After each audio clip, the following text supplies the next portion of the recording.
Hello everyone, welcome to Magnet Brains. Myself Prateek Karn स्वागत करता हूं आपका अपने यूट्यूब चैनल मैग्नेट ब्रेन्स पर, जहां पर आपको मिलता है क्वालिटी कंटेंट, क्वालिटी एजुकेशन, वो भी बिल्कुल फ्री ऑफ कॉस्ट। ठीक है, तो क्लास 12th का सेमीकंडक्टर इलेक्ट्रॉनिक्स चैप्टर का बहुत जबरदस्त topic circuit problems on PN junction diode. ठीक है, पीएन जंक्शन डायोड को हम बहुत ही बेहतरीन तरह से देख चुके थे, बायसिंग भी देख चुके थे कि फॉरवर्ड बायसिंग कैसे की जाती है और रिवर्स बायसिंग कैसे की जाती है, और अब आ गया है मौका इस पर बेस्ड न्यूमेरिकल्स को अटेम्प्ट करने का, इस पर बेस्ड सर्किट्स को अटेम्प्ट करने का। ठीक है, तो बिना समय लगाए जल्दी से शुरुआत करते हैं और आ जाते हैं इसके पहले वाले क्वेश्चन की तरफ। ठीक है, यहां पे क्या लिखा हुआ है, विच of the following device is basically forward bias. ठीक है, मैंने अभी आपसे बायसिंग का जिक्र किया था और ये लो पहला ही क्वेश्चन आ गया है जो कि बायसिंग पर बेस्ड है। ठीक है, अब आप लोग पढ़ाने का तरीका जानते हैं बिल्कुल बहुत शानदार तरह से कि भाई साहब कोई भी क्वेश्चन अगर आपके सामने पोज किया जाता है तो उसके साथ जो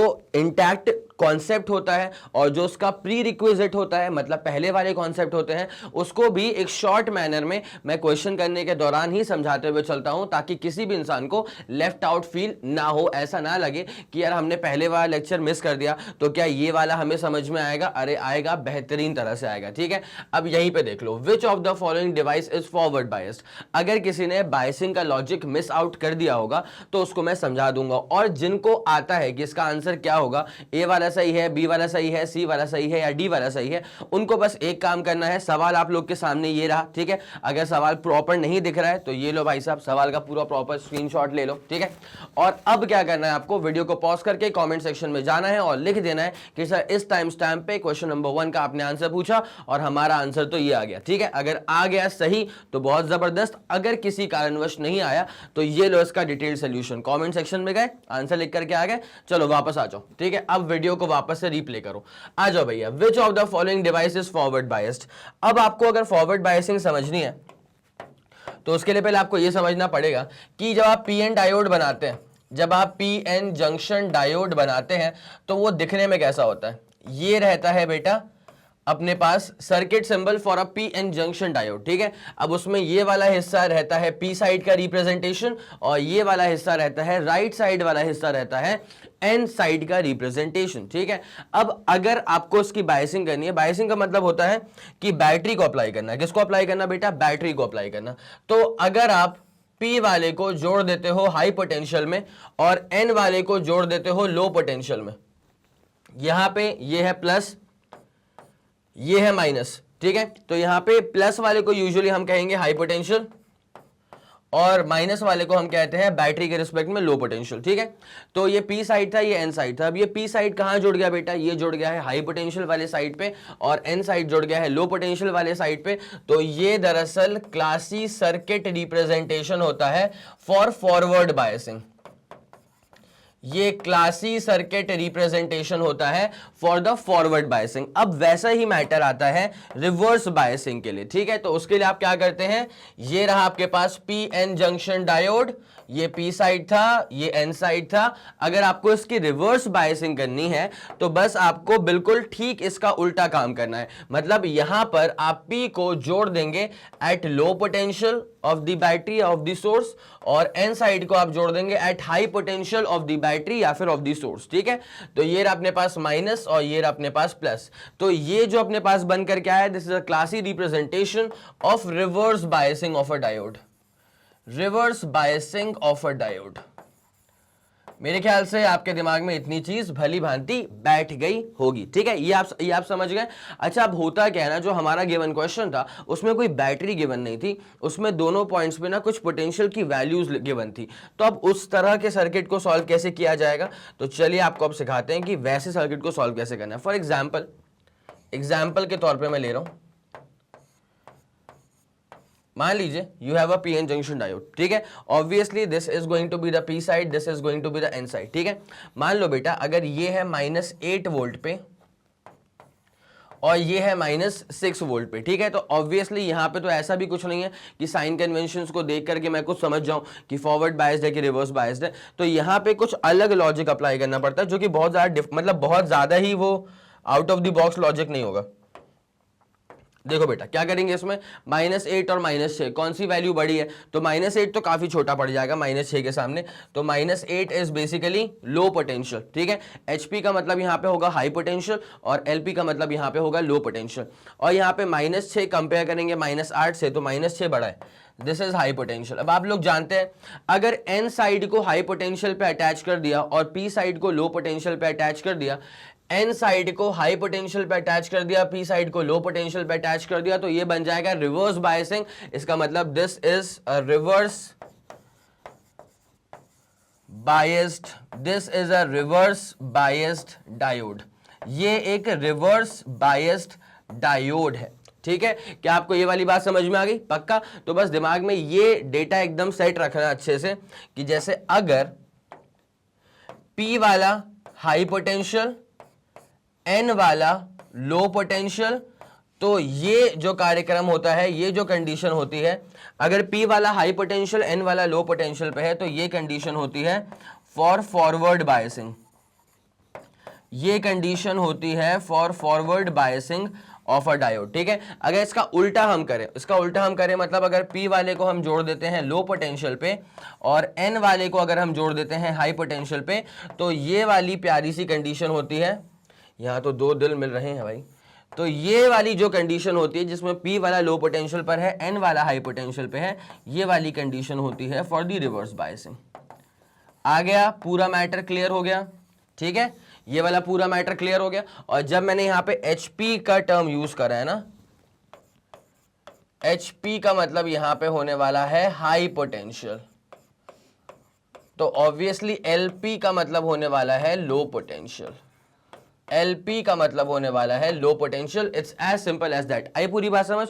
तो जल्दी आप जरा इसका स्क्रीनशॉट लेंगे, उसके बाद फिर क्वेश्चन पे हम कूदते हैं। हो गया? 3 2 1 रेडी गो एंड डन। चलो बहुत शानदार, ये वाला केस तो क्लियर हो चुका है ना। चलो अब आते हैं इस वाले क्वेश्चन के ऊपर। तो जरा पहले वाले पे जरा गौर फरमाया जाए। भाई इसमें क्या पूछा है कि which of the following device is forward biased. अगर एक ही हम बात करें,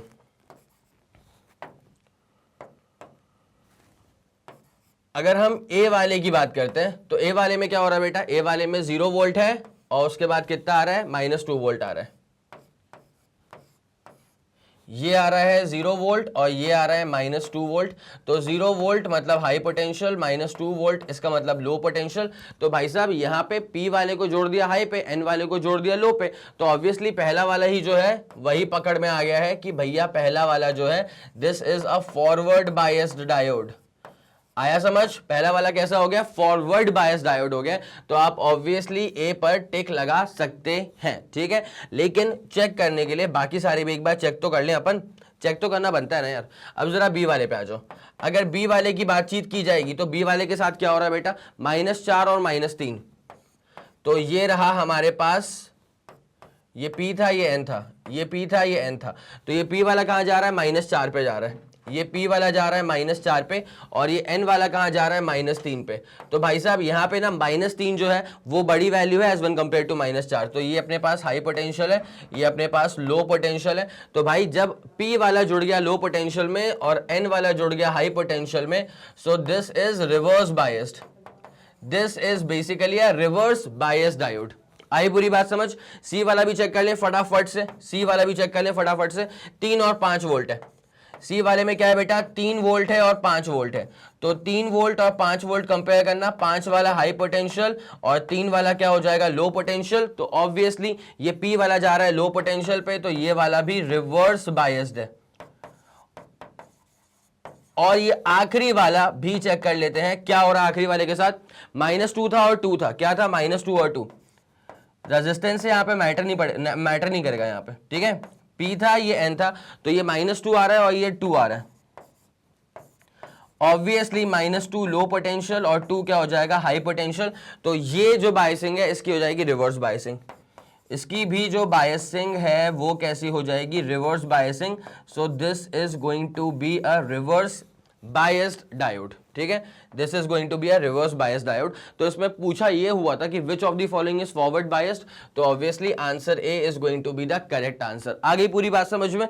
तो भाई सिर्फ पहला वाला फॉरवर्ड बायस्ड है, बाकी सारे के सारे रिवर्स बायस्ड है, वो मैंने बकायदा से शो भी कर दिया। और कॉन्सेप्ट मैंने इसके पीछे कौन सा यूज किया था? कॉन्सेप्ट मैंने इसके पीछे ये वाला यूज किया था, ठीक है। चलो ओके, क्लियर। इसका आप लोग स्क्रीनशॉट ले चुके थे, अब जरा इसका स्क्रीनशॉट लो, फिर आगे बढ़ते हैं।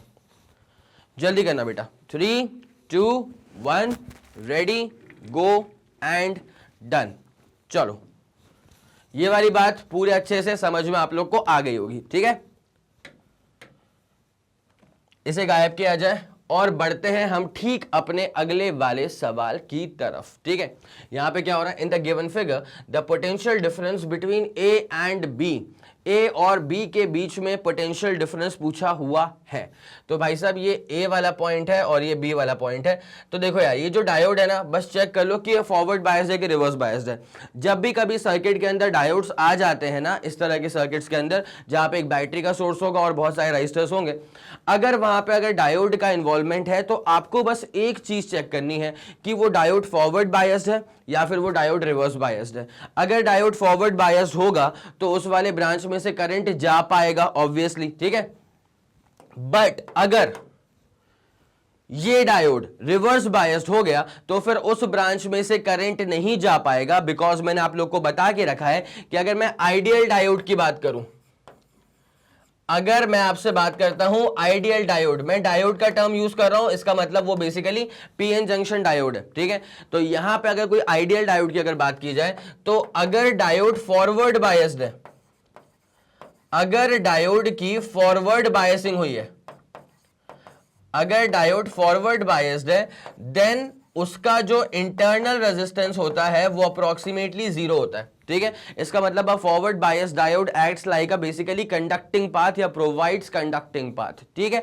वहीं अगर ऐसा हुआ कि डायोड जो है वो रिवर्स बायसिंग में चला गया, अगर डायोड जो है वो रिवर्स बायस्ड हो गया, अगर डायोड जो है वो रिवर्स बायस्ड हो गया, तो उस वाले केस में जो रेजिस्टेंस है दैट रीचेस इंफिनिटी, ठीक है। आइडियल केस की बात कर रहा हूं। प्रैक्टिकल केस में क्या हो जाएगा? प्रैक्टिकली फॉरवर्ड बायस्ड डायोड का रेजिस्टेंस कम होगा, बट 0 नहीं होगा, थोड़ा कम होगा। और रिवर्स बायस्ड डायोड का रेजिस्टेंस हाई होगा, इंफिनिटी नहीं होगा बट हाई होगा, ठीक है। आइए वाली पूरी बात समझ में। तो जब भी सर्किट में डायोड आएगा तो आपको बस ये चेक करना है कि वो डायोड फॉरवर्ड बायस्ड है कि रिवर्स बायस्ड है। इसको लिख लो, फट से लिख लिया, 3 2 1 रेडी गो डन। चलो ठीक है, अब आते हैं सवाल के ऊपर। तो यहां पे अगर डायोड की मैं बायसिंग चेक करूंगा ना, positive positive, negative negative negative, तो ये जो P वाला साइड है उसको मिल रहा है पॉजिटिविटी और N वाले साइड को मिल रही है बेसिकली नेगेटिविटी। मतलब P को मिल रहा है हाई पोटेंशियल और N वाले साइड को, ये N वाला साइड, N वाले साइड को बेसिकली मिल रहा है लो पोटेंशियल। तो ऐसे वाले केस में जो डायोड होगा, this is a forward biased diode. इस वाले केस में जो डायोड होगा, this is basically a forward biased diode, ठीक है। मतलब it is providing a conducting path. यहां पे रेजिस्टेंस कोई 10 ओम्स का नहीं है, वो 10 किलो ओम्स का है, किलो ओम्स का, ठीक है। अब इस सर्किट को जरा मेरे को रीड्रॉ करना पड़ेगा, बिकॉज फॉरवर्ड बायसिंग तो हो चुकी है, तो इसके थ्रू करंट तो पास कर जाएगा। तो सर्किट कैसे बनेगा पता है? जरा गौर करो। 30 वोल्ट की बैटरी है, 10 किलो ओम 10 किलो ओम, ठीक है।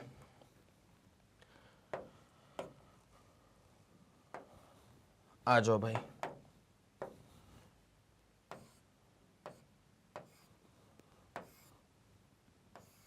यहां से आने पे एक रेजिस्टर ये लगा हुआ है 10 किलो ओम्स का,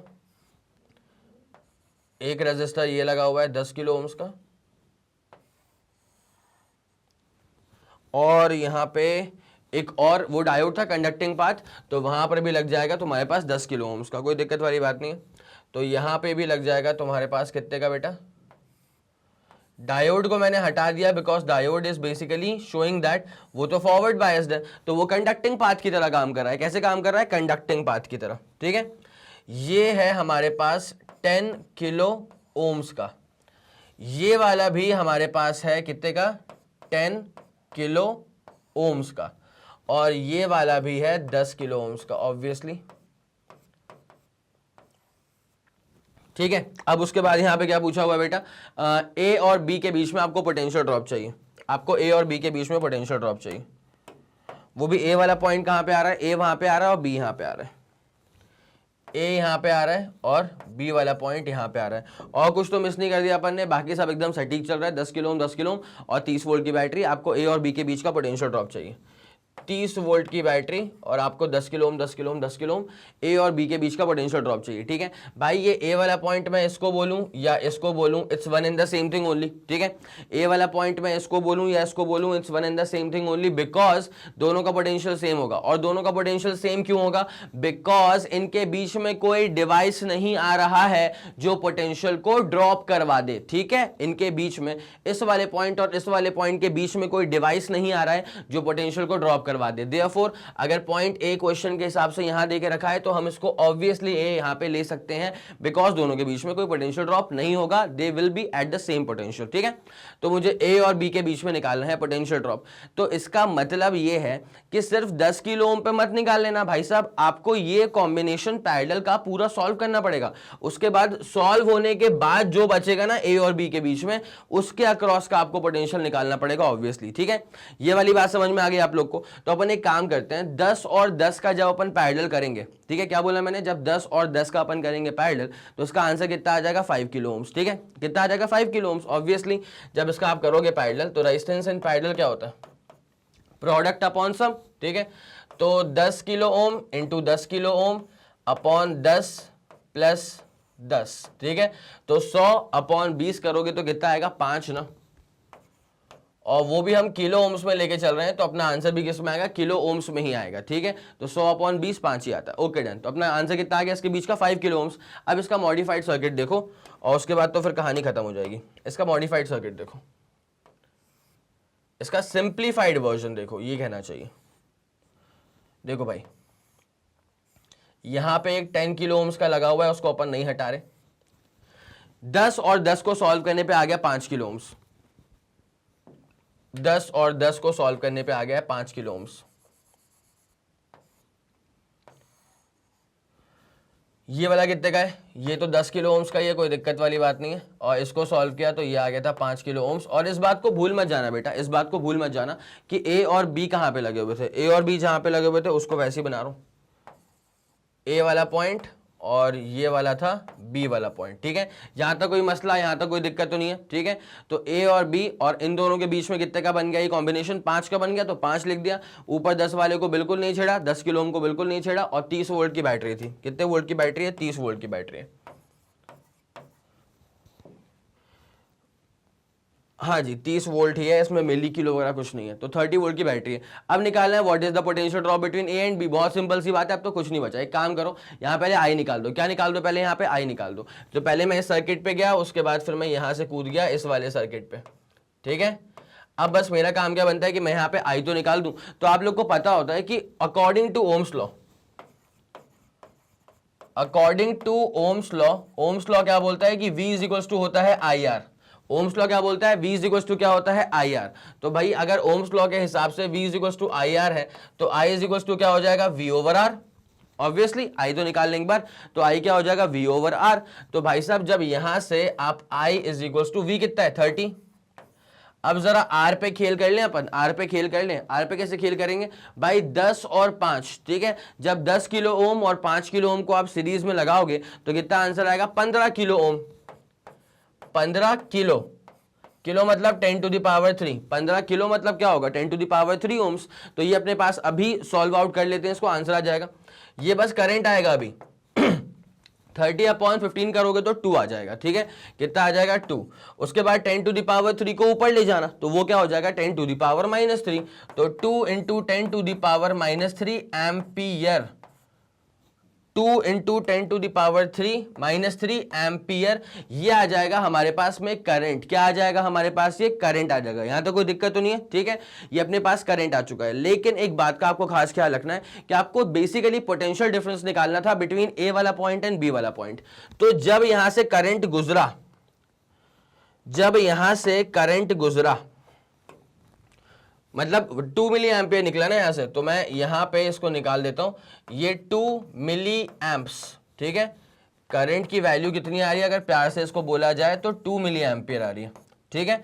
और यहां से गुजरेगा 2 मिली एम्पियर, और फिर यहां से भी कितना गुजरेगा बेटा, इसमें से भी कितना गुजरेगा बेटा, यहां से भी गुजरेगा, फिर वो वही 2 मिली एम्पियर। अब आपसे ये पूछा है कि भाई साहब ए और बी के बीच में कितना पोटेंशियल ड्रॉप होगा, तो अब मैं उसका भी सिंप्लीफाइड वर्जन ना आपको बस यहां बना के दिखा रहा हूं। मतलब मैं सिर्फ इतने इतने ये मिनिएचराइज सर्किट को ना यहां पे काट के लिख रहा हूं आप लोग के लिए। देखो बेटा,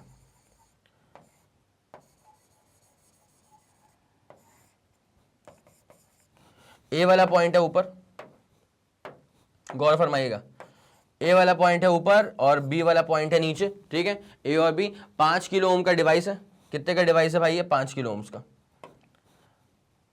5 किलो ओम्स का, ठीक है। और यहां से करंट कितना पास कर रहा है, यहां से करंट की भी हम बातचीत कर चुके थे, यहां से करंट पास कर रहा है सिर्फ और सिर्फ 2 मिली एम्पियर। तो जब करंट यहां से पास करेगा 2 मिली एम्पियर, अब आपसे ये पूछा है कि what is the potential drop across A and B, तो बस इतनी सी बात है। अगर आपको पोटेंशियल ड्रॉप निकालना है अक्रॉस ए एंड बी, तो आप इसके लिए क्या करेंगे कि ए और बी के बीच में से करंट कितना पास कर रहा है, 2 मिली एम्पियर। ए और बी के बीच में से जो करंट पास करेगा उसको मल्टीप्लाई कर दीजिएगा रेजिस्टेंस के साथ। It's as simple as that, ठीक है। अब जरा गौर करो, करंट कितना पास कर रहा है बेटा, वो तो पास कर रहा है 2 मिली एम्पियर, तो 2 मिली 10 टू द पावर -3। उसके बाद रेजिस्टेंस की वैल्यू क्या है, तो रेजिस्टेंस ये 10 मत लेना, इसका पूरा कंप्राइज वर्जन कितना था, 5 आया था, इसी को मैंने यहां पे लिखा है 5 किलो ओम्स का, ठीक है। तो 5 10 टू द पावर 3। ऑब्वियसली ये तो निपट चुका है, ठीक है। 10 टू द पावर -3 और 10 टू द पावर +3 वो तो निपट चुका है, तो 2 × 5 कर दो, 10 आ जाएगा। तो अपना आंसर जो आएगा ना वो आएगा 10 वोल्ट। तो option C is going to be the correct option. A और बी के बीच में जो पोटेंशियल ड्रॉप आएगा वो आएगा केवल और केवल 10 वोल्ट का, ठीक है। करें, देयरफॉर VAB कितना आएगा, 2 5 10 वोल्ट। बस ये रहा आपके पास कंप्लीट आंसर, ये रहा आपके पास कंप्लीट फाइनल आंसर। चलो बेटा, आगे पूरी बात समझ, 10 वोल्ट कैसे आया। अच्छा, इस सवाल में अगर ये पूछ लेते ना, अब क्या एक काम करो ना, 10 किलो ओम जो ऊपर वाला है ना, जहां पे डायोड नहीं लगा हुआ था, तो ये 10 किलो ओम ऊपर वाले 10 किलो ओम में क्या पोटेंशियल ड्रॉप होगा, तो हम सीधे बोल सकते हैं कि भाई इसको 2 ब्रांचेस में अपने बांट दिया, ये पहला हिस्सा, ये दूसरा हिस्सा। तो दूसरे वाले हिस्से में अगर 10 वोल्ट का ड्रॉप आया है, तो पहले वाले हिस्से में 20 वोल्ट का ड्रॉप आएगा, बिकॉज यहाँ पे पोटेंशियल राइज कितने का हुआ था, 30। तो पोटेंशियल ड्रॉप भी कितने का होना चाहिए, 30। नीचे आ गया 10 का ड्रॉप, तो ऊपर कितने का आएगा, ऊपर आएगा यहाँ पे 20 का ड्रॉप, ठीक है। चलो, हालांकि वो सवाल में नहीं पूछा हुआ है। तो ये रहा आपके पास पूरा डिटेल सोल्यूशन। पहले आप ये बनाएंगे बेटा, ध्यान देना अच्छे से कैसे इसको लिखोगे कॉपी में। पहले आप ये बनाओगे, उसके बाद फिर आप ये बनाओगे, वहां पे करंट को इवैल्यूएट कर दो इत्मीनान से, कोई दिक्कत वाली बात नहीं है। और उसके बाद आखिरी में तुम इस वाले सेक्शन पे आओगे, ठीक है। आया समझ के नहीं आया, तो मैं जरा इसको सेपरेट कर दूं क्या। पहले मैंने निकाल दिया रेजिस्टेंस, कोई दिक्कत वाली बात नहीं है, उसके बिना काम चलता भी नहीं।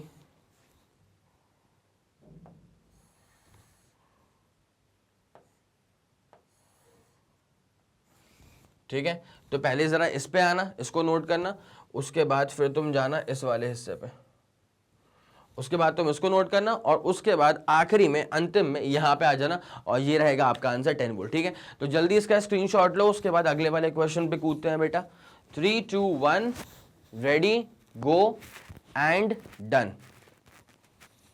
हो गया होगा, चलो बहुत शानदार। तो अपना 10 वोल्ट का आंसर पूरा प्रॉपर्ली आ चुका है, और यहां पे आपने टिक भी लगा लिया होगा 10 वोल्ट के ऊपर। तो ये वाला कार्यक्रम जो था वो तो खत्म हो चुका है।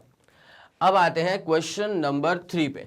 Find the amount of current that passes through 50 ohm device. Okay okay okay, तो ये रहा 50 ओम का डिवाइस, और इस 50 ओम के डिवाइस में से कितना करंट पास कर रहा होगा ये आपको निकालना है। निकाल देते हैं। मैंने हमेशा बोला है कि सर्किट में कभी भी अगर आपको डायोड दिख जाए तो firstly you need to check the forward biasing और रिवर्स बायसिंग, ठीक है।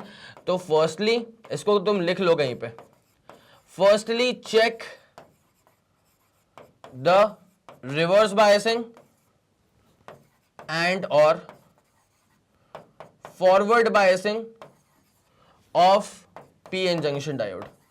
सबसे पहला काम तो होता है कि भैया आप बायसिंग चेक कर लो, सबसे पहला काम तो होता है कि आप बायसिंग चेक कर लो, एंड और नहीं। रिवर्स बायसिंग और forward biasing of a PN junction diode in normal circuit. ठीक है, अब जरा गौर करो, यहां पे अगर आप ध्यान दें तो जो सोर्स है वो यहां पे लगा हुआ है 3 वोल्ट का सोर्स प्लस, और यहां पे आ रहा है माइनस। ठीक है, ऑब्वियसली अगर आप पीएन जंक्शन डायोड पर फोकस करेंगे तो ये इसका पी साइड है और ये इसका एन साइड है। यहां पे ये लगा है पी और ये लगा है एन। ठीक है, डायोड उल्टा भी लगा सकते हैं, कोई दिक्कत वाली बात नहीं है। ठीक है, तो अब जरा गौर करना, ये आ रहा है पॉजिटिव, ये आ रहा है पॉजिटिव, तो ये आ गया पॉजिटिव, वो वाला इलाका कैसा हो जाएगा नेगेटिव। ठीक है, अब जरा गौर करें, अच्छे से ध्यान दीजिएगा भाई, जो ये नीचे वाला डायोड है ना उसका P वाला जा रहा है हाई पोटेंशियल, N वाला जा रहा है लो पोटेंशियल, तो ये बीच वाला जो डायोड है ये फॉरवर्ड बायस्ड हो जाएगा। ठीक है, और ऊपर वाला जो डायोड है उसका N वाला जा रहा है पॉजिटिव, मतलब N जा रहा है हाई पोटेंशियल और P जा रहा है लो पोटेंशियल, तो ये हो जाएगा भैया रिवर्स बायस्ड। ठीक है, ये कैसा हो जाएगा बेटा, ये हो जाएगा रिवर्स बायस। ठीक है, मैंने रिवर्स बायसिंग और फॉरवर्ड बायसिंग पे आपका इतना ध्यान क्यों केंद्रित करके रखा हुआ है, बिकॉज अगर सर्किट में कोई डायोड अगर रिवर्स बायस हो गया ना तो मतलब वो वाला ब्रांच में से करंट पास नहीं कर पाएगा। आया समझ? Because a reverse bias diode ideally offers infinite amount of resistance। ठीक है, practically very high amount of resistance। आई मेरी बात समझ? तो यहां पे क्या होने वाला है, जो ऊपर वाला ब्रांच है, ऊपर वाले ब्रांच का जो डायोड है वो रिवर्स बायसिंग में चला गया, तो उस वाले ब्रांच में से करंट पास कर ही नहीं पाएगा, ये डायोड करंट पास करने देगा ही नहीं। तो यहां पे जो 70 ओम का रजिस्टर लगा हुआ है, यहां पर जो 70 ओम का रजिस्टर लगा हुआ है वो किसी भी काम का नहीं रहेगा, उसको कैलकुलेशन में इन्वॉल्व मत करना। आगे पूरी बात समझ? ठीक है, अब जरा गौर करें, इस सर्किट में निकालना है what is the current that passes through 50 ओम, बस इतना निकालना है। एक बार सर्किट को मैं रीड्रॉ करता हूं, उल्टा डायोड सीधा डायोड 70-70 बनाते हैं इसको भाई साहब। देखिए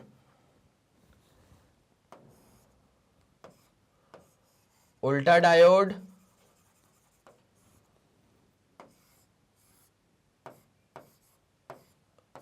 सीधा डायोड, और उसके बाद क्या था, वैल्यूज क्या क्या है, 3 वोल्ट की सीधी बैटरी और 50, 3 वोल्ट की सीधी बैटरी और यहां पे है 50। ठीक है, अब सारी वैल्यूज को भरते हैं भाई। ये 3 वोल्ट की सीधी बैटरी है, ये 50 ओम का डिवाइस है, ये आपका बोले तो 70 ओम का डिवाइस है, ये भी आपका 70 ओम का डिवाइस है, और ऑब्वियसली ये पी साइड है, ये एन साइड है, ये ऑब्वियसली पी साइड है, ये एन साइड है। ठीक है, तो अपन एक काम करें, क्या डायोड्स का थोड़ा सा नामकरण करने का D1 D2 बोलना स्टार्ट कर लेते हैं। तो एक काम करता हूँ बेटा, एक काम करता हूँ, ऊपर वाले को बोल देता हूँ मैं D1 और नीचे वाले को बोल देता हूं D2। ठीक है, ये पॉजिटिव था तो यहाँ पे पॉजिटिविटी और यहाँ पे क्या आ गई निगेटिविटी। ठीक है, अब मैंने क्या फिगर आउट किया कि भाई जो P1 है वो तो मतलब जो डायोड D1 है वो तो रिवर्स बायसिंग में चला गया, और जो डायोड D2 है वो चला गया फॉरवर्ड बायसिंग में। तो उसको मैं लिख देता हूं कि D1 is reverse biased, D1 is reverse biased, but यहीं पे लिखना पड़ेगा कि D2 इज फॉरवर्ड बायस्ड, यहीं पे लिखना पड़ेगा कि D2 is forward biased. D2 जो है इसकी बायसिंग जो है वो फॉरवर्ड बायसिंग हुई है, तो D2 इज फॉरवर्ड बायस्ड और D1 इज रिवर्स बायस्ड। तो D1 वाला हिस्सा जो है ना वो तो कट ही चुका है, D1 वाला हिस्सा जो है वो तो कट ही चुका है। तो जब ये D1 वाला हिस्सा कट गया है ना तो मैं इसको ऐसे शो करना चाहता हूँ। ठीक है, मेरे ख्याल से आप समझेंगे इस पूरी बात को। ये अब किसी काम का नहीं रहा, ये वाला ब्रांच जो है अब ये किसी भी काम का नहीं रहा। आई क्या पूरी बात समझ? आई क्या पूरी बात समझ? तो इस सर्किट पे पहले कूदने से पहले एक काम करा जाए, इतना जो मैंने लिखा है ना एक बार आप इसको एक बार अच्छे से रीड्रॉ कर लीजिए और उसके बाद सेल्फ ट्राई करो यार, क्योंकि ये काफी हद तक तो सॉल्व हो ही चुका है। सवाल को दिमाग में रखो कि करंट पूछा हुआ है बेटा कि कितना करंट पास करेगा 50 ओम के डिवाइस में से। It's as simple as that. जो भी आपका आंसर आए कॉमेंट सेक्शन में जाकर के आंसर कोड कर दीजिएगा। अगर आ गया सही तो बहुत शानदार, अगर किसी कारणवश नहीं आता है तो फिर इसको मैं सॉल्व करता हूं, लेकिन सेल्फ ट्राई तो बनता है। जल्दी करना प्लीज। चलिए ठीक है फिर, बहुत शानदार। तो क्या आपका आंसर आया था? आप लोग कमेंट सेक्शन में जाकर के लिख के आ ही चुके होंगे। अब जरा इसको मैं सॉल्व कर देता हूं। ठीक है, आ जाओ आ जाओ आ जाओ भाई। देखो यार, ये पहला वाला जो ऊपर वाला पार्ट है ना फॉरवर्ड बायसिंग का, वो तो रिवर्स बायसिंग का वो तो जा चुका है अब। ठीक है, अब वो हमारे बीच रहा नहीं, तो जो बचा हमारे बीच वो क्या बचेगा बेटा, उसको बनाते हैं। बस ये डायोड बचेगा, 70 ओम का डिवाइस बचेगा, और नीचे ये 3 वोल्ट की बैटरी बचेगी और साथ में लगा होगा एक 50 ओम का डिवाइस, ठीक है। तो 3 वोल्ट की बैटरी है ना, हाँ भैया 3 वोल्ट की बैटरी है। डायोड था ये अपने पास कौन सा वाला, D2 कहा था ना इसको अपन ने, हाँ जी D2 ही कहा था, ठीक है। उसके बाद सामने 70 ओम का डिवाइस है और ये लगा है अपने पास 50 ओम का डिवाइस। भाई कोई बहुत बड़ी बात नहीं है इसके अंदर, सिर्फ करंट पास करेगा और single flow single loop circuit है यार, सिंगल लूप सर्किट है, कोई दिक्कत वाली बात नहीं। तो करंट यहां से पास करेगा I, करंट यहां से भी निकल जाएगा I, और सबसे खास बात है कि डायोड करंट को निकलने देगा, डायोड जो है वो करंट को निकलने देगा क्योंकि डायोड फॉरवर्ड बायस हो गया ना मेरे भाई। आगे पूरी बात समझ। अब यहां पे आपको निकालना है कि what is the value of current, what is the value of current, वही निकालना है ना, find the value of current. Okay okay okay, ठीक है। अब भाई कौन सी बड़ी बात रही, I इज इक्वल टू क्या होता है V/R, और ये अपन ने कैसे लिख दिया, ये लिख दिया अकॉर्डिंग टू ओम्स लॉ। तो ये हमने लिख दिया है अकॉर्डिंग टू ओम्स लॉ, ये हमने लिख दिया है अकॉर्डिंग टू ओम्स लॉ। तो ओम्स लॉ के हिसाब से V इज इक्वल टू होता है बेटा IR, तो I इज इक्वल टू क्या हो जाएगा V/R। अब वोल्टेज कितना है, वोल्टेज है यहाँ पे 3 और रेजिस्टेंस कितना आ रहा है भाई 70 और 50, ठीक है। जब आप यहाँ पे इस सर्किट में जब आप इक्विवेलेंट रेजिस्टेंस निकालेंगे, जब आप इस सर्किट में इक्विवेलेंट रेजिस्टेंस निकालेंगे तो वो कितना आ जाएगा, इक्विवेलेंट रेजिस्टेंस इज 70 और 50 का सीरीज कॉम्बिनेशन है ना भैया, तो 120 ओम क्या आ जाएगा, 120 ओम। अब कई लोग यहाँ पे एक सवाल लेकर के आते हैं कि सर डायोड का भी तो रेजिस्टेंस होगा, वो आपने काउंट नहीं करा, और बैटरी का भी रेजिस्टेंस होगा, वो आपने काउंट नहीं करा। मैं बताता हूँ, देखो बैटरी का जो रेजिस्टेंस होगा वो गिवन नहीं है, उसका जो इंटरनल रेजिस्टेंस था वो गिवन नहीं है, तो मैं अपने मन से कोई वैल्यू अपने मन से नहीं ले सकता, ठीक है। तो अगर गिवन नहीं है इसका मतलब ऐसा माना जा रहा है कि ठीक है भैया उसका इंटरनल रेजिस्टेंस जो होगा वो नेग्लिजिबल होगा, इसलिए गिवन नहीं है। दूसरी बात, डायोड जो था वो फॉरवर्ड बायस था, तो अगर फॉरवर्ड बायस डायोड होता है तो उसका जो रेजिस्टेंस होता है वो बहुत ही नाजुक, बहुत ही कम होता है। आइडियल केस में आप उसका रेजिस्टेंस भी क्या मानते हैं, 0 मानते हैं। ये मैंने आपको बता दिया था पिछले वाले क्वेश्चन के अंदर ही कि अगर कोई डायोड फॉरवर्ड बायस्ड है तो उसका जो रेजिस्टेंस होता है आइडियली इट इज 0, और अगर कोई डायोड रिवर्स बायस्ड है तो उसका रेजिस्टेंस जो होता है आइडियली इट इज इनफिनाइट, ठीक है। 120 ओम हो गया, ठीक है। ओके भैया, तो जैसे अपन इसको सॉल्व करेंगे तो 1/40 आएगा, कितना आएगा 1/40। यार अगर 1/4 होता ना तो 0.25 होता, अगर 1/4 होता तो वो 0.25 आंसर आता। अब ये आएगा 0.025 एम्पियर, तो 0.025 ampere is going to be the correct answer, is going to be the correct answer for current, is going to be the correct answer for current. मैं उम्मीद करता हूं कि आप लोगों ने कमेंट सेक्शन के अंदर यही आंसर लिखा होगा। अगर किसी कारणवश गलत आंसर आ भी गया तो कोई दिक्कत नहीं है, अब तो समझ गए ना, तो 0.025 is going to be the correct answer. हाँ भैया कंफ्यूज मत हो ना, ऑप्शन बी में 0.250 है, अपने को 0.025 चाहिए था, तो ये रहा अपना आंसर। एक बार जरा इसका स्क्रीनशॉट ले लो, सवाल के दौरान जो चीजें मैंने हाईलाइट करके लिखी हैं, इसका स्क्रीनशॉट हो चुका है, ठीक है। अब उसके बाद लो बेटा ये पूरे डिटेल्ड सॉल्यूशन का स्क्रीनशॉट, और उसके बाद फिर हम बढ़ते हैं इसके अगले वाले क्वेश्चन की तरफ। हो गया, इसका स्क्रीनशॉट ले लिया आप लोगों ने, चलो बहुत शानदार, गजब। अब आते हैं इसके अगले वाले क्वेश्चन की तरफ। A PN junction when forward biased has a drop of 0.6 volt. एक PN जंक्शन है, ठीक है, एक PN जंक्शन है जिसको जब फॉरवर्ड बायस किया गया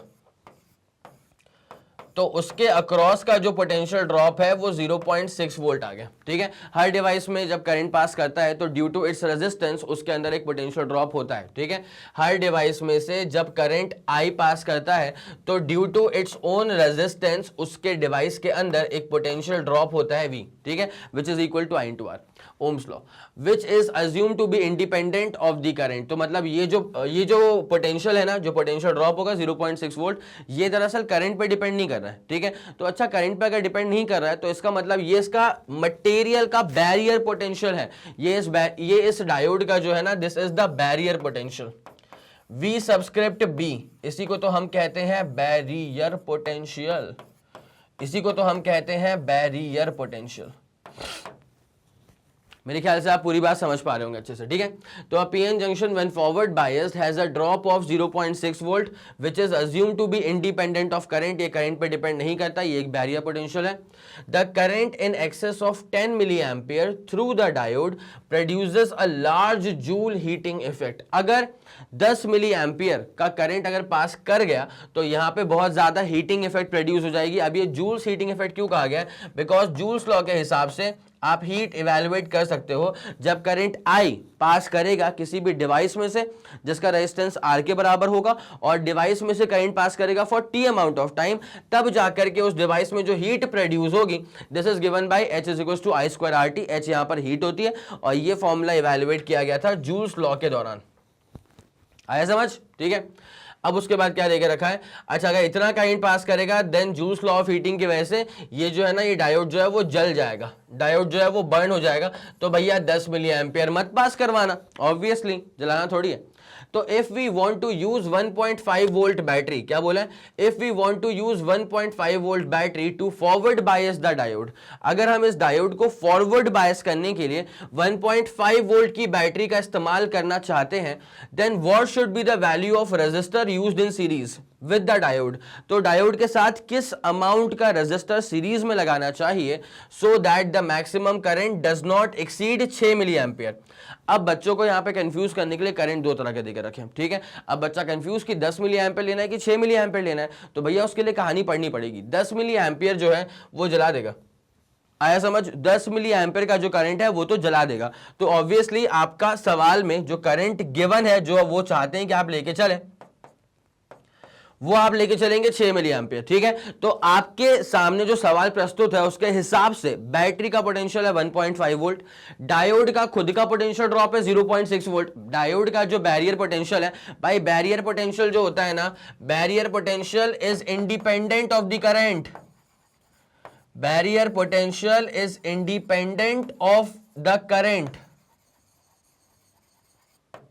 flowing through the diode, flowing through the diode. Barrier potential is independent of the current flowing through the diode. Diode में से क्या करंट पास कर रहा है इस पर डिपेंड ही नहीं करता है डायोड का खुद का बैरियर पोटेंशियल।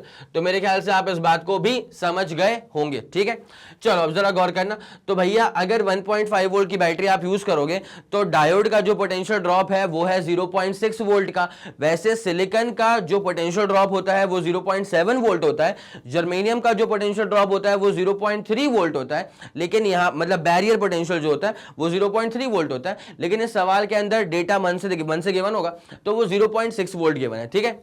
ओके, अब यहां पे जो रजिस्टर आप सीरीज में यूज करोगे ना डायोड के, उसकी वैल्यू क्या होनी चाहिए सो दैट करंट कभी भी 6 मिली एम्पियर से ज्यादा ना जाए, मतलब 6 मिली एम्पियर जाए, ठीक है। तो अब फॉरवर्ड बायसिंग करनी ऑब्वियसली। अब जरा देखते हैं इसको। सवाल तो आप लोग ने देख ही लिया है ना, diode, what should be the value of the resistor that has to be placed in series with the diode, ठीक है। ये P साइड था, ये N साइड था। what should be the value of the resistor that should be placed in series with the diode, जहां पर battery का potential है 1.5 वोल्ट, जहां पर जो बैटरी का पोटेंशियल है वो है 1.5 वोल्ट, ठीक है। और यहां पे साथ में एक मतलब जो करंट पास करेगा मैक्सिमम वो पास करना चाहिए कितना, 6 मिली एम्पियर, और बैटरी का पोटेंशियल तो लिख दूं मैं इसको 1.5 वोल्ट। और ये भी एक काम करता हूं ना, इसको थोड़ा सा जगह दे के बनाते हैं ताकि बैरियर पोटेंशियल वगैरह भी अपन लिख सके ना अच्छे से। ये तो है अपने पास 1.5 वोल्ट, और आप जानते हैं कि यहां पे कितना ड्रॉप हो रहा है, यहां पे जो पोटेंशियल ड्रॉप हो रहा है वो हो रहा है 0.6 वोल्ट का। अब हमें कैसे पता कि 0.6 वोल्ट का पोटेंशियल ड्रॉप हो रहा है, क्योंकि भैया 1.5 यहां पे गिवन था कि बैरियर पोटेंशियल है उसका, ठीक है, कट इन वोल्टेज है उसका 0.6 वोल्ट। अब जरा गौर करो, अगर यहां पे 1.5 वोल्ट की बैटरी है, 1.5 वोल्ट की बैटरी में से 0.6 तो वहीं पे खर्च हो गया, तो पोटेंशियल ड्रॉप क्या होगा रजिस्टर में से। तो भैया आपको इसके लिए समझना पड़ेगा कि पोटेंशियल राइज इक्वल टू क्या होता है, पोटेंशियल ड्रॉप। पोटेंशियल राइज कितना है 1.5, तो उतना ही पोटेंशियल ड्रॉप भी होगा। तो भैया पोटेंशियल ड्रॉप कहां पे होगा, पोटेंशियल ड्रॉप होगा पहले डायोड में, उसके बाद पोटेंशियल ड्रॉप होगा फिर तुम्हारे रेजिस्टर में। कोई दिक्कत तो नहीं है, तो जितना राइज होगा उतना ही ड्रॉप होगा, ठीक है। अब 1.5 और डायोड में कितना हो चुका है ड्रॉप 0.6, मतलब बैरियर पोटेंशियल कितना है उसका 0.6। तो पोटेंशियल अक्रॉस द रेजिस्टर जो है ना वो 1.5 माइनस करो 0.6, तो आंसर आएगा 0.9 वोल्ट।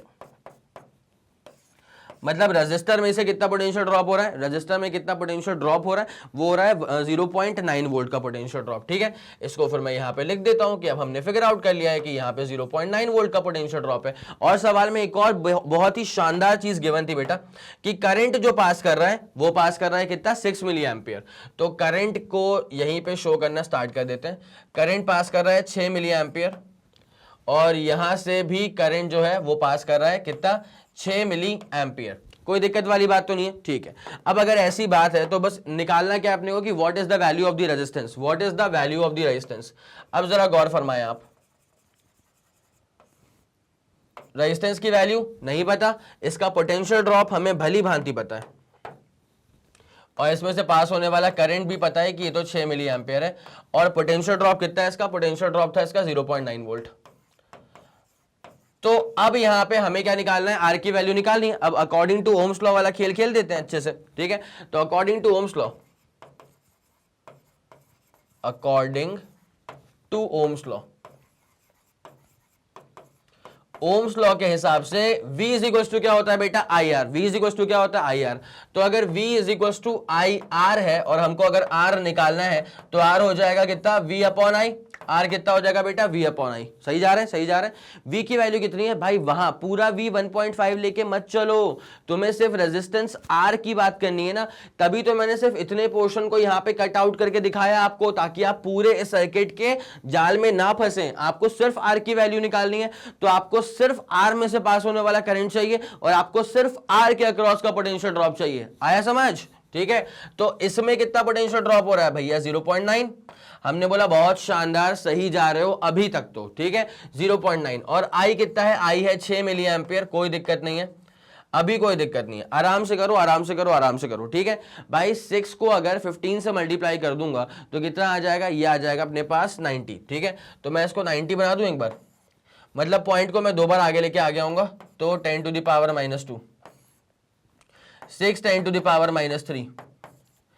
सही जा रहा हूं, पॉइंट को 2 बार आगे लेके आया तो 90 10 टू द पावर -2 और 6 10 टू द पावर -3। अब उसके बाद आर की वैल्यू आ चुकी है 15 10 to the power 3 10 to the power -2, मतलब 15 इंटू 10। इसका मतलब रेजिस्टेंस की वैल्यू आ जाएगी 150 ओम्स। रेजिस्टेंस की वैल्यू कितनी आ जाएगी, 150 ओम, 150 ओम, ठीक है। ये रहा आपके पास कंप्लीट फाइनल आंसर, ये रहा आपके पास कंप्लीट फाइनल आंसर। चलिए, मेरे ख्याल से यहां तक पूरी बात आपको क्लियर हो गई होगी। तो यही आपसे सवाल में पूछा हुआ था कि what is the value of resistance, 150 ओम कहां गया भाई, ये रहा 150 ओम। टिक लगा देना, ऑप्शन नंबर कौन सा है, ये ऑप्शन नंबर सी है, ठीक है। तो सवाल में जो भी मैंने हाईलाइट किया था, जो भी मैंने यहां पे लिखा था, जरा उसको लिख लीजिएगा, उसके बाद पूरे आंसर का स्क्रीनशॉट लेने का मौका मिलेगा। जल्दी करो बेटा, 3 2 1 रेडी गो एंड डन। हो गया, हो गया, हो गया। ऑप्शन नंबर सी पे आप लोगों ने टिक लगा लिया होगा और ये रहा इसका डिटेल्ड सॉल्यूशन। 150 ओम आया, तो आया कैसे, तो सर ऐसे आया था। नोट कर लिया, 3 2 1 रेडी गो एंड डन। गजब, ये वाला केस भी आपका पूरा कंप्लीट हो चुका है। चलो, क्वेश्चन नंबर 4 तो हो चुका है, क्वेश्चन नंबर 5 पे आता है। Figure shows the diode. ये अच्छा, पहले वाले क्वेश्चन में डायग्राम तो नहीं था, वो तो अपन ने खुद से बनाया था पूरा का पूरा। Okay, very smart. Figure shows the diode connected to an external resistance and an EMF assuming that the barrier potential developed in diode is 0.5 volt. अच्छा अच्छा अच्छा अच्छा, मतलब यहां पर जो बैरियर पोटेंशियल, थांबा, यहां पर जो बैरियर पोटेंशियल डेवलप हो रहा है वो है 0.5 वोल्ट का। अच्छा, ये तो मैंने अभी खुद से बनाया है ना भाई, तो मैं इसको अलग कलर के पेन से बनाता हूं ताकि आपको समझ में आए कि सवाल को देखने के बाद मैंने ये फिगर आउट करा, सवाल में गिवन नहीं था, ठीक है। तो यहां पे बैरियर पोटेंशियल कितने का, 0.5 volt. Obtain the current in the circuit in milli amperes. आपको आंसर कोट करना भी है तो मिली एम्पियर्स में ही कोट करना है, ठीक है, कोई दिक्कत नहीं है। 0.5 100 और नीचे आ गया 4.5, ठीक है। डायोड 100 ओम का डिवाइस, 4.5 वोल्ट की बैटरी, 4.5 वोल्ट की बैटरी है, डायोड है, obviously this is a forward bias diode, ठीक है। उसके बाद 100 ओम का डिवाइस है और यहां पे जो बैरियर पोटेंशियल है वो 0.5 वोल्ट का है। अब मेरी बात सुनो बेटा, 4.5 में से अगर 0.5 का यहीं पे ड्रॉप हो गया है तो यहाँ पे कितने का ड्रॉप होगा, यहाँ पे ड्रॉप होगा 4 वोल्ट का, यहाँ पर कितने का ड्रॉप होगा, 4 वोल्ट का ड्रॉप होगा। अब आपसे पूछा है कि what is the current in the circuit, वही पूछा हुआ है ना, assume obtain the value of current in the circuit in milli amperes, निकालेंगे मिली एम्पियर्स में। भाई यार अगर मुझे इसका रेजिस्टेंस पता होता ना तो मैं यहाँ से भी आई निकाल लेता, but the thing is this कि यहाँ तक जाने की जरूरत नहीं है, यहीं कूद जाओ, ठीक है। पहले जरा चेक कर लो कि फॉरवर्ड बायस तो है ना, हाँ भैया फॉरवर्ड बायस दी है। अगर रिवर्स बायस होता तो फिर करंट ही पास नहीं कर पाता, है ना। तो यहाँ पे तो फॉरवर्ड बायसिंग चल रही है, इत्मीनान से करंट इवैल्यूएट किया जा सकता है। अब एक काम करो, यहाँ पे आर भी दिख रहा है, वी भी दिख रहा है, फट से आई निकाल दो, ये सवाल ओम्स लॉ का हो गया, है ना। तो बस काम ही खत्म हो गया, फिर तो कोई दिक्कत ही नहीं है। अब बस इसको अपन कट आउट करेंगे, किसको, 100 ओम वाले को। 100 ओम को अपन ने कट आउट करा, बैरियर यहाँ पे जो पोटेंशियल डेवलप हो रहा है वो 4 वोल्ट का हो रहा है। तो अपन एक काम करें, बस इसमें से पास होने वाला करंट निकालना है, दैट्स इट। इसमें से पास होने वाला करंट निकालना है, दैट्स इट, ठीक है। तो अब I इज इक्वल्स टू क्या होता है, V by R, I is equals to क्या होता है, V बाई आर। अब भैया यहाँ पे कितना वोल्टेज है, 4 वोल्ट का, और कितना रेजिस्टेंस है, यहाँ पे रेजिस्टेंस है अपने पास, यहाँ पे है रेजिस्टेंस 100 ओम। 100 था कि 1000 था, चेक कर लें एक बार, 100 ही था तो 100 ही रहेगा ऑब्वियसली फिर, ठीक है। अब जब इसको अपन सॉल्व आउट करेंगे ना तो आप इसको ऐसे कर सकते हो, 4 10 टू द पावर -2 एम्पियर, ठीक है। ये कितना आ जाएगा, 4 10 to the power -2 ampere. Obviously अगर मैं यहाँ पे ना एक 0 एक्स्ट्रा लगा दूं, मतलब ये 40 कर दूंगा इसको, तो ये कितना हो जाएगा, 10 टू द पावर -3 एम्पियर, ठीक है। और ये 10 टू द पावर -3 का मतलब क्या होता है, मिली होता है। तो ये जो अल्टीमेटली आंसर आ जाएगा वो आ जाएगा 40। 10 टू द पावर -3 का मतलब क्या होता है, मिली, और यहाँ पे एम्पियर तो आ ही रहा है, बस खत्म हो गया। ये रहा आपके पास कंप्लीट सॉल्यूशन, और आंसर कितना आ चुका हमारे पास, 40 मिली एम्पियर। चेक कर लें 40 मिली एम्पियर ऑप्शंस में है क्या, बिल्कुल सटीक, ऑप्शन नंबर ए ही है हमारे पास, 40 मिली एम्पियर। आया समझ। तो एक काम करो बेटा, सवाल को देख करके जो मैंने फिगर आउट करा कि बैरियर पोटेंशियल जो डेवलप हुआ है वो 0.5 वोल्ट का हुआ है, तो मैंने यहां दिखा दिया 0.5 वोल्ट का। अब तो ऑब्वियस सी बात है भाई, पोटेंशियल राइज इक्वल टू क्या होता है, पोटेंशियल ड्रॉप। ऑब्वियसली पोटेंशियल जो सोर्स का है दिस इज इक्वल टू, ये सोर्स था ना हमारे पास, ये क्या था, ये हमारे पास सोर्स था। तो पोटेंशियल जो हमारे पास सोर्स का है this is equal to potential जो डायोड के अक्रॉस ड्रॉप हो रहा है प्लस पोटेंशियल जो रेजिस्टेंस के अक्रॉस आ रहा है। आइए वाली बात समझ में, ठीक है। तो भैया सोर्स के अक्रॉस कितना था, 4.5, डायोड के अक्रॉस कितना था, डायोड के अक्रॉस 0.5, और रेजिस्टेंस के अक्रॉस कितना था, चलो वही तो नहीं पता था, तो वो निकल गया यहां से, 4, ये 4 आ गया था अपने पास। तो पोटेंशियल अक्रॉस रेजिस्टेंस कितना आ गया था, 4। तो भाई एक काम करो, फिर तो अपन ने आई निकाल लिया ना। एक काम करो, जो कुछ यहां लिखा है जल्दी इसका स्क्रीनशॉट लो, उसके बाद तुमको आंसर्स पे लेके चलते हैं। 3 2 1 रेडी गो एंड डन। हो गया। चलो भाई, बहुत शानदार। अब ये रहा इसका डिटेल्ड सोल्यूशन, इसका स्क्रीनशॉट लो, फिर अगले वाले क्वेश्चन पे जल्दी चलते हैं।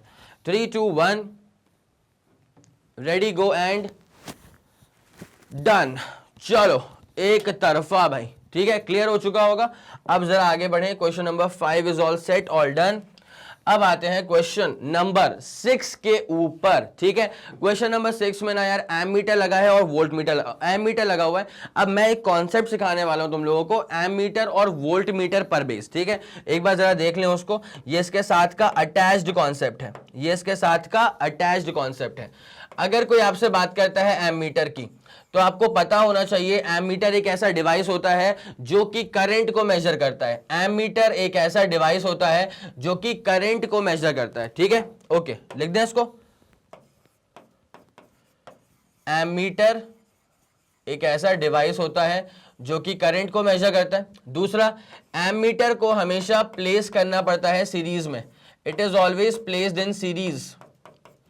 भाई जिस किसी डिवाइस पर या जिस किसी डिवाइस में से जो करंट पास कर रहा है ना, अगर आपको वो इवैल्यूएट करना है तो उस डिवाइस के साथ सीरीज में सामने क्या लगा दो, एक एमीटर लगा दो। तो उससे क्या होता है भाई साहब कि जो करंट आपके रजिस्टर में से पास कर रहा था, इस रजिस्टर में से जो करंट पास कर रहा था ये तो बोल नहीं पाया, लेकिन अगर इसके सीरीज में मैं एक एमीटर लगा दूंगा तो एमीटर में क्या होता है कि रीडिंग्स होती हैं, एमीटर में क्या होता है कि रीडिंग्स होती हैं और इसका डायल होता है। तो ये डायल जो है ना वो डिफ्लेक्शन शो कर देगा और आपको समझ में आ जाएगा कि अच्छा 1 एम्पियर है, अच्छा 2 एम्पियर है। आया समझ के नहीं आया?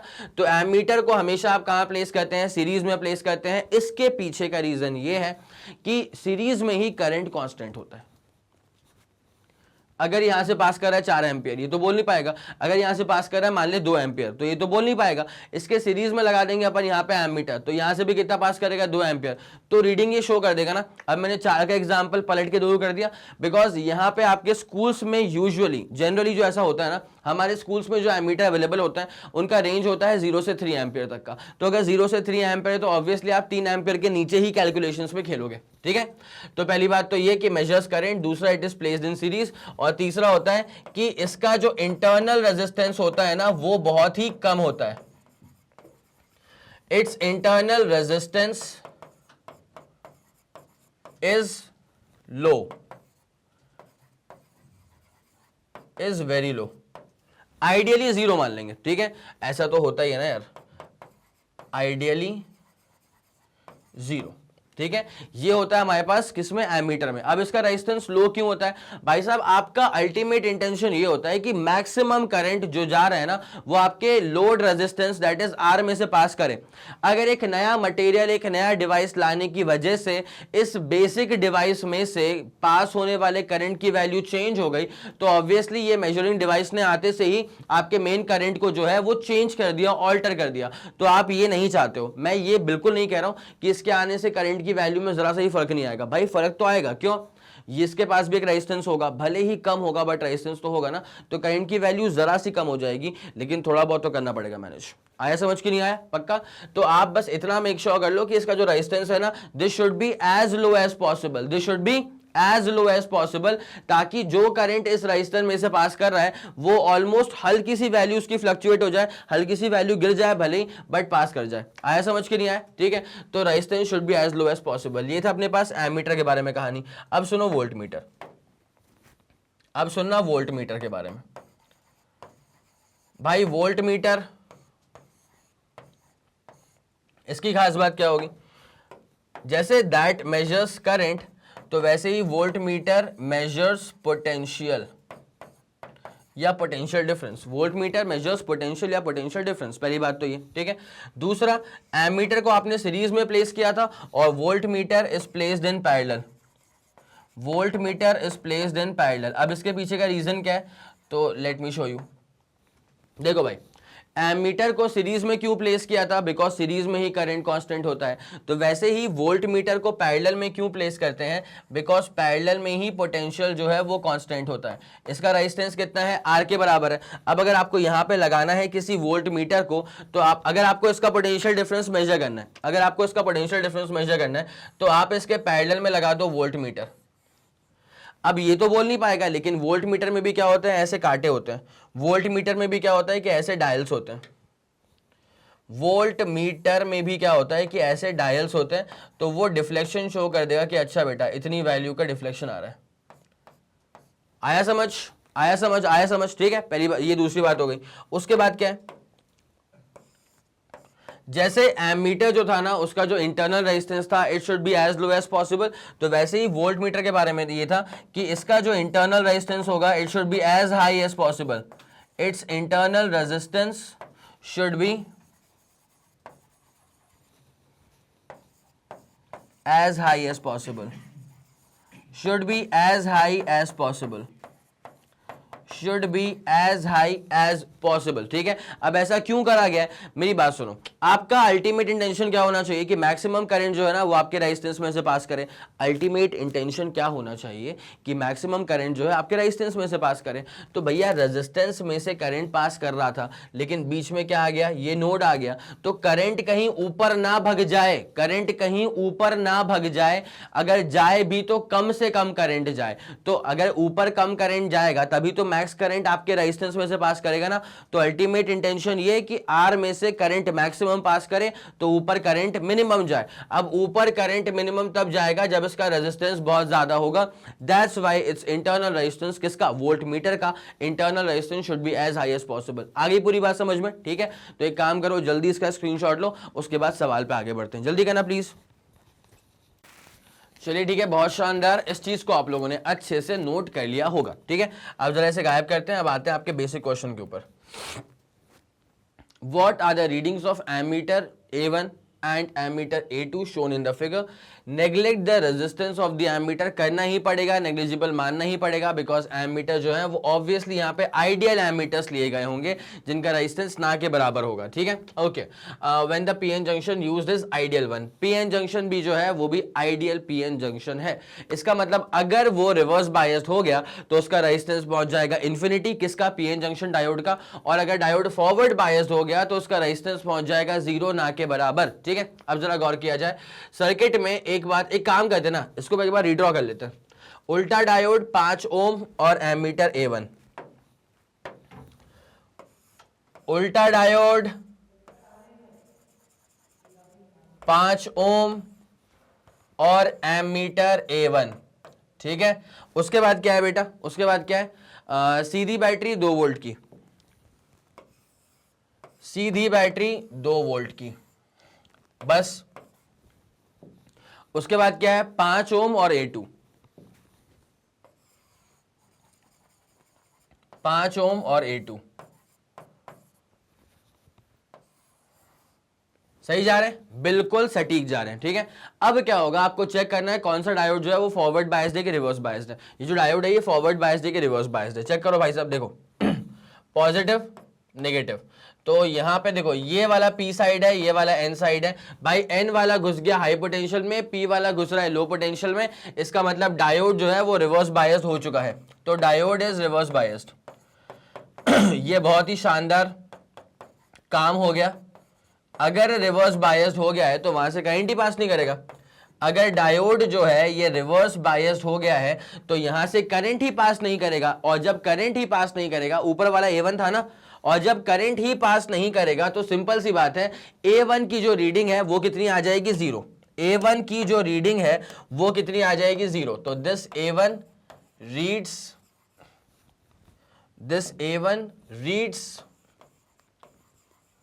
0 एम्पियर।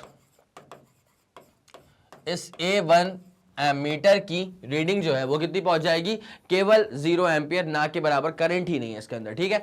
अब जरा गौर करते हैं, अब जरा A2 की बात कर लें कि A2 वाले में क्या होगा। ये जो रेजिस्टेंस है ये भी कितने का है, 5 ओम्स का ही, तो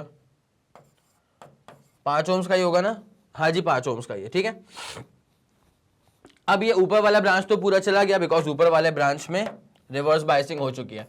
जब ऊपर वाले ब्रांच की रिवर्स बायसिंग हो गई है तो हटाओ उसको, फिर तो पूरे यहां से हटाओ उसको, पूरा यहां से रिवर्स बायसिंग हो गई है। रेजिस्टेंस भी किसी काम का नहीं होगा भाई, उस ब्रांच का करंट ही उसमें से पास नहीं करेगा, तो रेजिस्टेंस भी किसी काम का जो है नहीं होगा, ठीक है।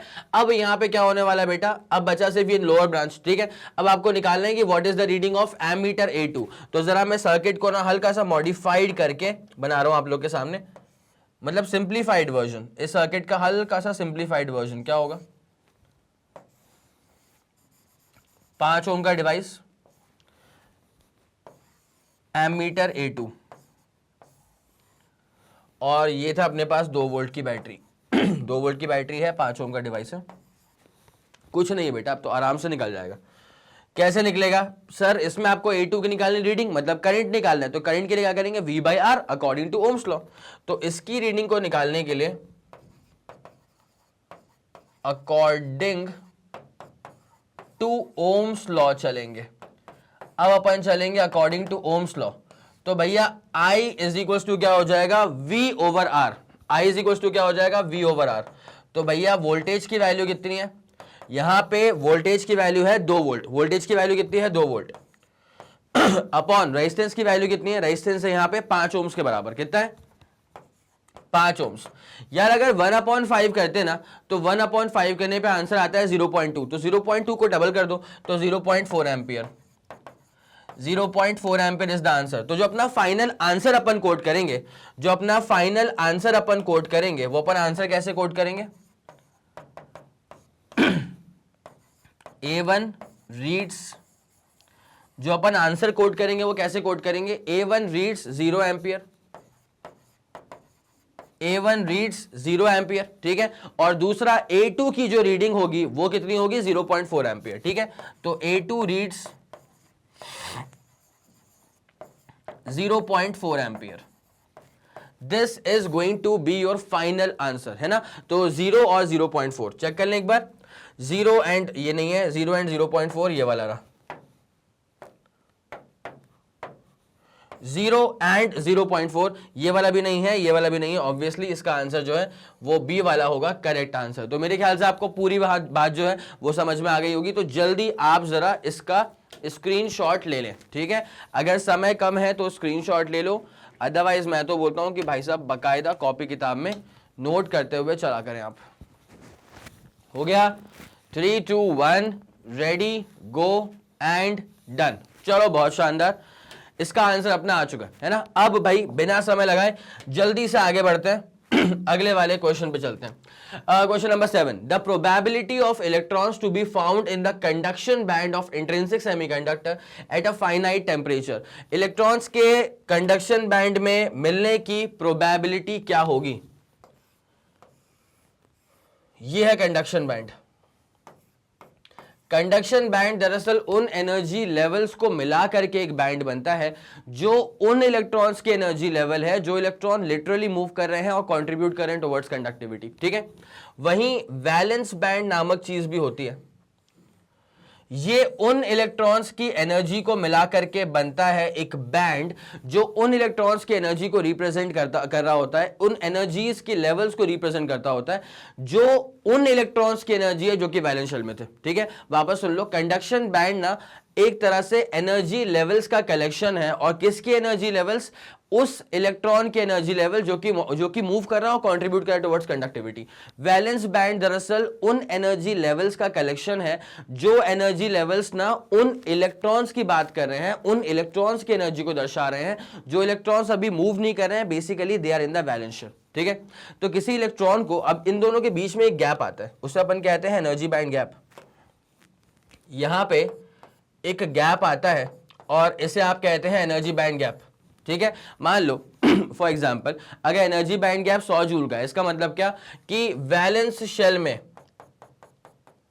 कोई इलेक्ट्रॉन अगर है, ठीक है, जो कि वैलेंस शेल में भी काफी दूर है, मतलब इसको फ्री करवाना आसान है, तो उसको भी अगर कंडक्शन बैंड में पहुंचाना है, मतलब उससे भी अगर आपको कंडक्टिविटी निकलवानी है, तो जो आपको एनर्जी प्रोवाइड करनी पड़ेगी वो आपको चल जाता है पता एनर्जी बैंड गैप को देखते से ही, ठीक है। अब एक बात सुनना, यहां पे एक शब्द यूज करा गया है माफ कीजिएगा, इंक्रीज इन टेम्परेचर, ठीक है, ऐसा कुछ था ना, नहीं, फाइनाइट टेम्परेचर।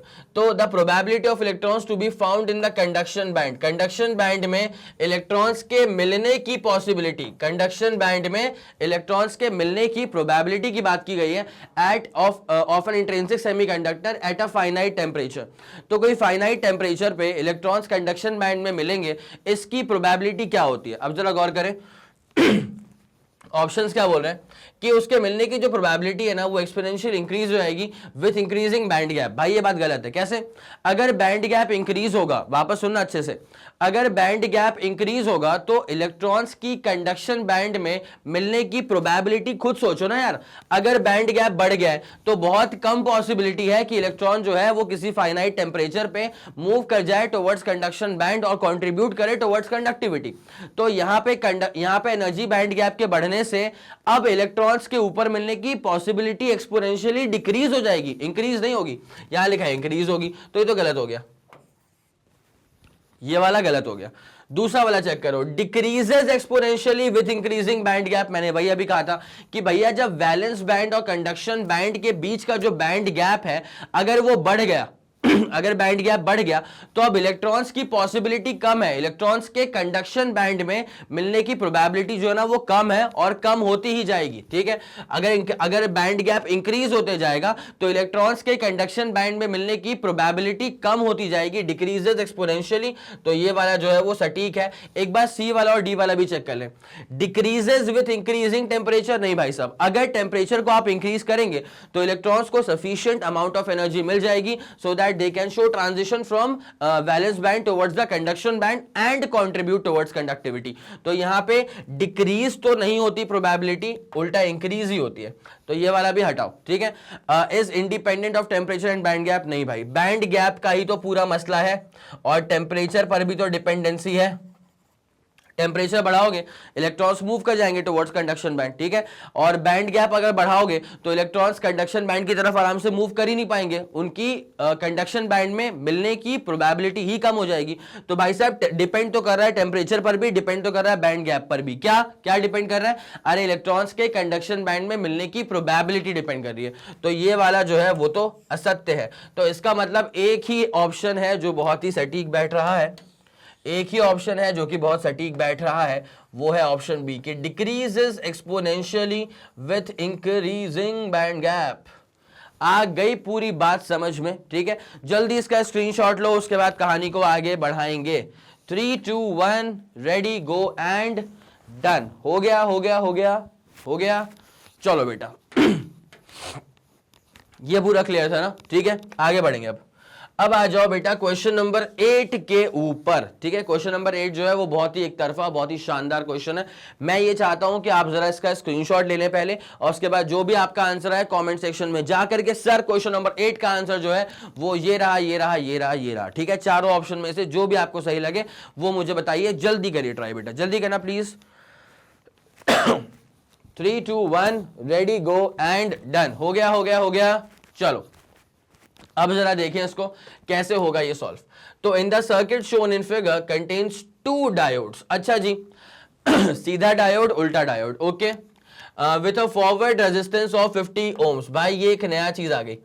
आइडियली क्या होता है, आइडियली अगर कोई डायोड फॉरवर्ड बायस है तो उसका रेजिस्टेंस जो है वो नेग्लिजिबल हो जाता है। बट मैंने कहा था कि नेग्लिजिबल जीरो हो जाना ये तो बहुत ज्यादा आइडियल केस हो जाएगा ऑब्वियसली, ठीक है। प्रैक्टिकली क्या होगा, फॉरवर्ड बायस डायोड का प्रैक्टिकली रेजिस्टेंस जो होता है ना वो कम होता है। तो यहां पे प्रैक्टिकल केस लेके चल रहे हैं कि भैया 50 ओम से, हमने बोला बहुत बढ़िया, और विथ इन्फिनाइट बैकवर्ड रेजिस्टेंस या reverse bias resistance.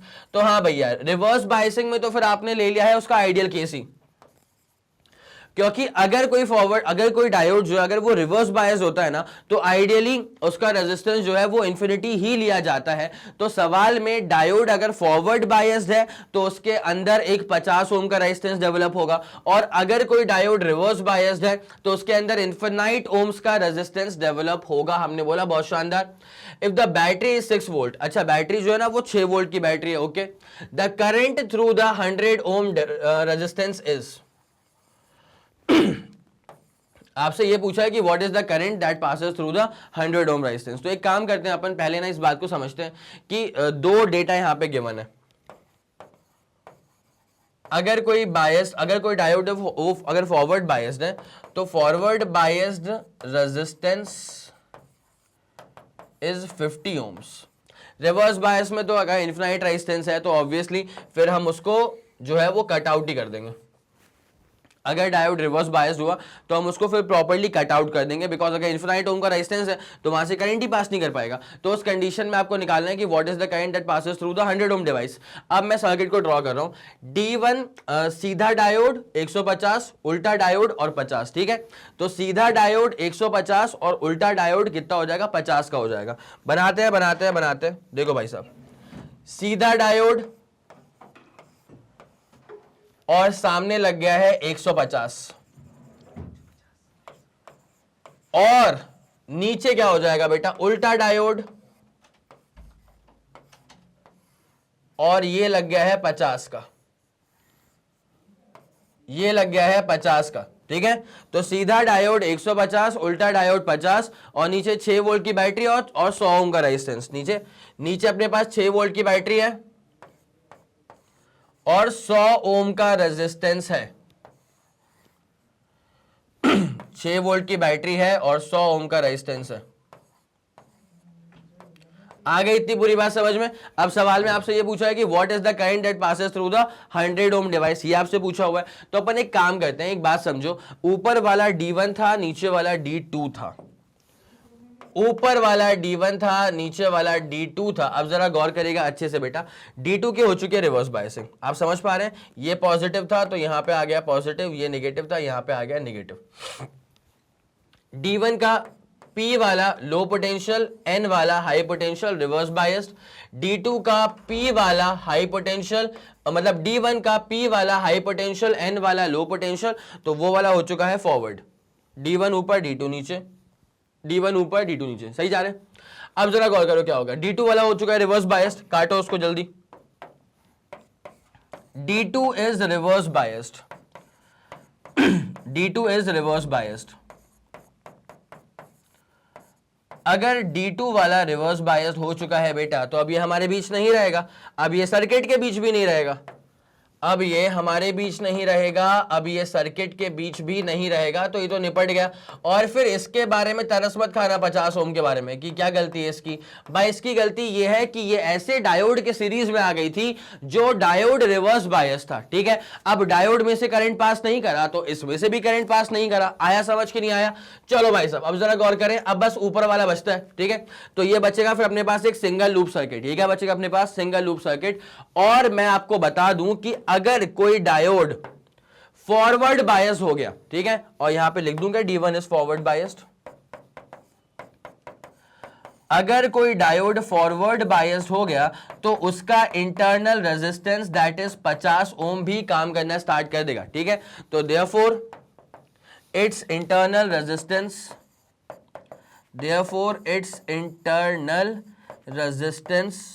Of 50 ohms also comes into action,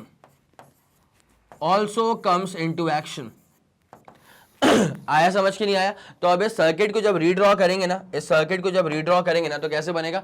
देखो भाई बीच वाला पूरा गया, अब ये बचेगा ऊपर का। देखो अच्छे से ध्यान देना, ये वाला बचेगा डायोड, इसका डायोड का नाम क्या है? इस डायोड का नाम है अपने पास D1, ठीक है। अब उसके बाद क्या हो जाएगा? D1 का जो इंटरनल रेजिस्टेंस है वो है भाई साहब 50 का। D1 का जो इंटरनल रेजिस्टेंस है वो है 50 का। तो मैं इसको एक बार यहीं पे लिख दूं क्या?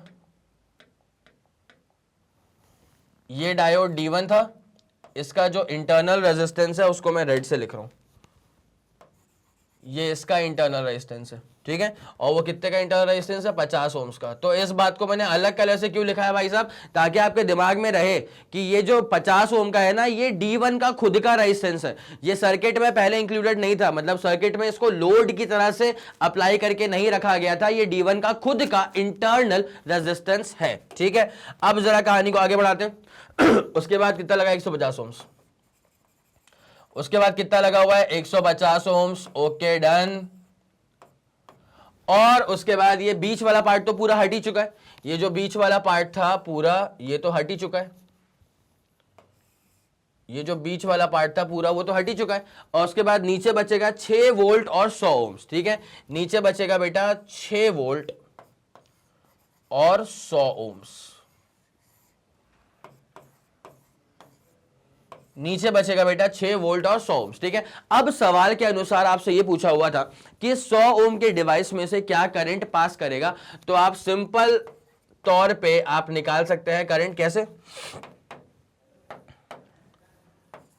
नाउ जब करंट आप निकालेंगे ना तो I इज इक्वल टू क्या होता है बेटा? V/R। अब वोल्टेज कितना है? यहाँ पे वोल्टेज है 6।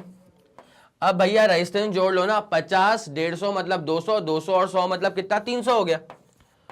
तो ये कितना हो जाएगा? I इज इक्वल टू हो जाएगा 1/50।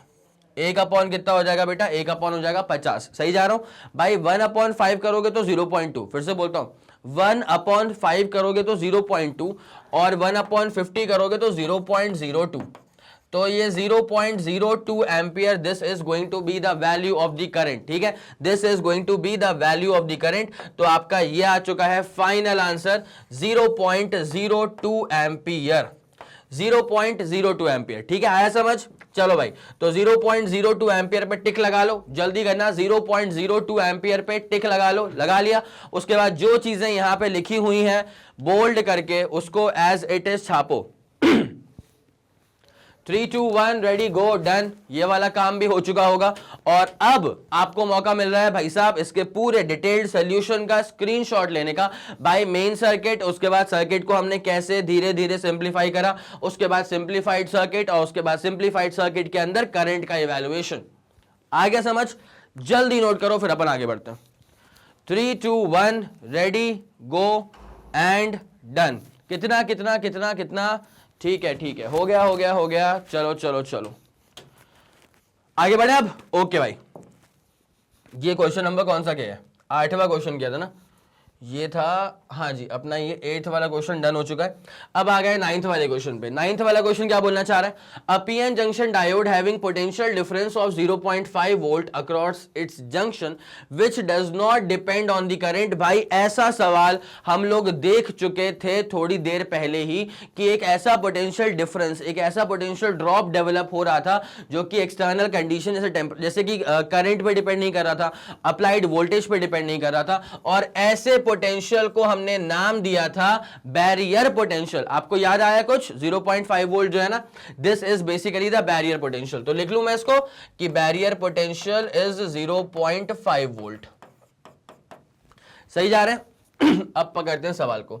अ PN junction diode having potential difference of 0.5 volt, मतलब उसका बैरियर पोटेंशियल है, across its junction which does not depend on the current. समझ गए इस बात से? तो हम पक्का ही समझ गए कि करंट पे डिपेंड नहीं कर रहा है। बाद में तुम बोल दोगे अप्लाइड बैटरी के वोल्टेज पे डिपेंड नहीं कर रहा है, तो हम पहले ही फुर्सत में समझ गए कि भैया ऐसा पोटेंशियल, वो भी पीएन जंक्शन का, जो कि अप्लाइड पोटेंशियल पे डिपेंड ना करे, जो कि करंट पे डिपेंड ना करे, तो ऐसा पोटेंशियल जो पीएन जंक्शन का होता है इसे कहा जाता है बैरियर पोटेंशियल। ठीक है, और उसी की वैल्यू आपने हमको दे दी है 0.5 वोल्ट। हमने बोला बहुत शानदार, is connected in series with a resistance of 20 ohm across source. ठीक है, मतलब रेजिस्टेंस जो है ना सोर्स का नहीं, सीरीज बोल रहा था मैं, तो रेजिस्टेंस जो लगा के रखा है सीरीज में कितना है बेटा?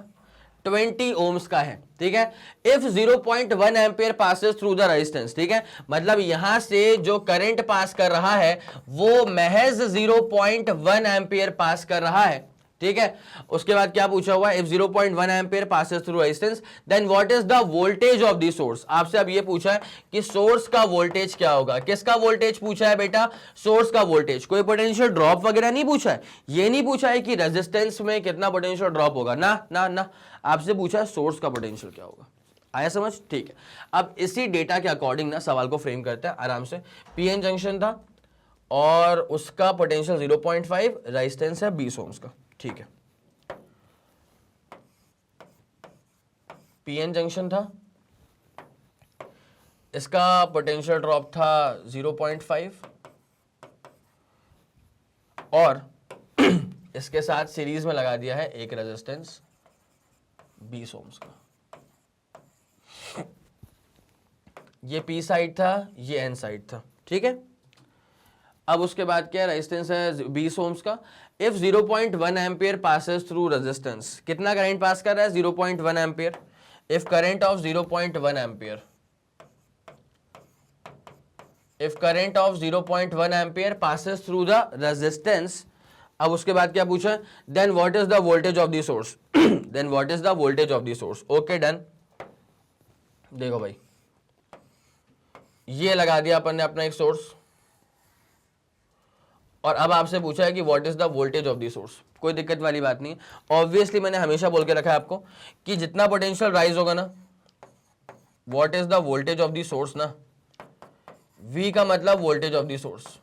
ठीक है, अब वोल्टेज जो होगा सोर्स का, this is equal to potential कितना ड्रॉप हुआ अक्रॉस डायोड प्लस पोटेंशियल कितना ड्रॉप हुआ अक्रॉस द 20 ओम डिवाइस। आया समझ? ठीक है, अब भाई वोल्टेज ऑफ द सोर्स वही तो नहीं पता। डायोड में कितना ड्रॉप हुआ था? 0.5 वोल्ट का ड्रॉप हुआ था। प्लस पोटेंशियल ड्रॉप जो यहाँ पे हुआ 20 ओम के अक्रॉस। तो कुछ नहीं करना यार, इसके लिए तुम क्या करोगे, अगर तुमको इसका पोटेंशियल ड्रॉप निकालना है आई इंटू आर कर दो। काफी लोग बोलते हैं कि सर लिखा मतलब ये 0.5 वोल्ट था तो वहां से मैच कर लें। भाई साहब सीरीज में पोटेंशियल सेम नहीं होता है, ऐसी गलती मत करना। सीरीज में करंट सेम होता है, सीरीज में करंट सेम होता है, पोटेंशियल तो पैरेलल में सेम होता है, और ये सीरीज कॉम्बिनेशन है। तो जब यहाँ पे अपन को पोटेंशियल ड्रॉप निकालना होगा आई इंटू आर कर लेना। आई कितना है 0.1, आर कितना है 20।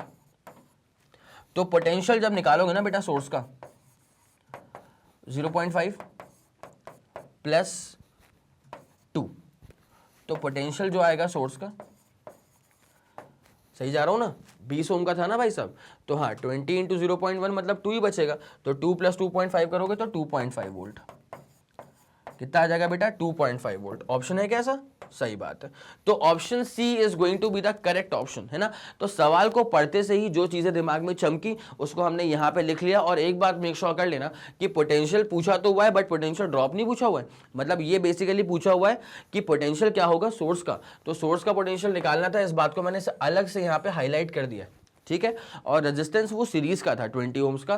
पोटेंशियल बैरियर जो था वो 0.5 वोल्ट का था, जो कि पीएन जंक्शन के अक्रॉस डेवलप हो चुका है, ठीक है। तो आपको हाँ इसका स्क्रीनशॉट लेंगे आप, ऑब्वियसली बिल्कुल लेंगे। 3 2 1 रेडी गो एंड डन। हो गया, बहुत शानदार। इस बात को आप लोग समझ गए होंगे, ठीक है। और ये रहा आपके पास पूरा कंप्लीट डिटेल्ड सोल्यूशन कि आंसर कैसा आया 2.5 वोल्ट। तो जल्दी इसका स्क्रीनशॉट लो, फिर अपन आगे बढ़ते हैं। आंसर आ चुका है अपना 2.5 volt. This is the answer. हो गया, ठीक है। This is the complete answer, ठीक है। ये अपना आंसर आ चुका है 2.5 वोल्ट। निपटा दें इसको, अब निपटा दिया। और अब आपको लेके चलते हैं इसके आखिरी सवाल के तरफ, ठीक है। मैंने अभी थोड़ी देर पहले आपसे बताया था इस लास्ट वाले क्वेश्चन के अंदर कि सीरीज में करंट कांस्टेंट होता है और पैरेलल में कौन होता है कांस्टेंट, पैरेलल में होता है पोटेंशियल कांस्टेंट। यहां पे आ गया है पैरेलल कॉम्बिनेशन। और मैं आपको थोड़ा सा ना इसके बारे में आइडिया दे दूं कि जर्मेनियम का जो बैरियर पोटेंशियल होता है वो होता है 0.3 वोल्ट, ठीक है। ये 0.3 वोल्ट किसके लिए होता है बेटा, फॉर जर्मेनियम। 0.3 वोल्ट किसके लिए होता है बेटा, फॉर जर्मेनियम। और बैरियर पोटेंशियल जो होता है वो 0.7 वोल्ट होता है किसके लिए बेटा, फॉर सिलिकॉन डायोड या फॉर सिलिकॉन। इसका बैरियर का मतलब क्या है कि जो जर्मेनियम है ना वो काम करना ही शुरू करेगा जब कम से कम उसको 0.3 वोल्ट मिल जाए, और जर्मेनियम जो है ना वो काम करना तभी शुरू करेगा जब उसको कम से कम 0.7 वोल्ट मिल जाए। तो भाई इसका मतलब ये है कि अगर आपने किसी जर्मेनियम को या सिलिकॉन को अगर बैटरी से पोटेंशियल प्रोवाइड करवाया है तो पहले काम करना कौन शुरू करेगा, पहले काम करना जर्मेनियम शुरू करेगा। बिकॉज उसका बैरियर पोटेंशियल ना कम है, वो जल्दी ही काम करना स्टार्ट कर देगा, 0.3 वोल्ट पे ही काम करना स्टार्ट कर देगा। जबकि सिलिकॉन को 0.7 वोल्ट चाहिए। तो मेरे ख्याल से मैंने अभी कुछ डेटा मिस तो नहीं करा होगा। मैंने ये कहा था कि जर्मेनियम जो है वो 0.3 वोल्ट पे ही काम करना स्टार्ट कर देगा, जबकि सिलिकॉन को काम करने के लिए 0.7 वोल्ट तक का पोटेंशियल डेवलप होने का इंतजार करना पड़ेगा, ठीक है। तो पहले कौन एक्टिव हो जाएगा, ऑब्वियसली जर्मेनियम, ठीक है। तो since germanium has low cut in voltage, भाई ये बैरियर पोटेंशियल को आप कट इन वोल्टेज भी कह सकते हो। मतलब कितने जल्दी ये काम करना शुरू करेगा, ये 0.3 वोल्ट पे ही काम करना स्टार्ट कर देगा। Has low cut in voltage compare to silicon.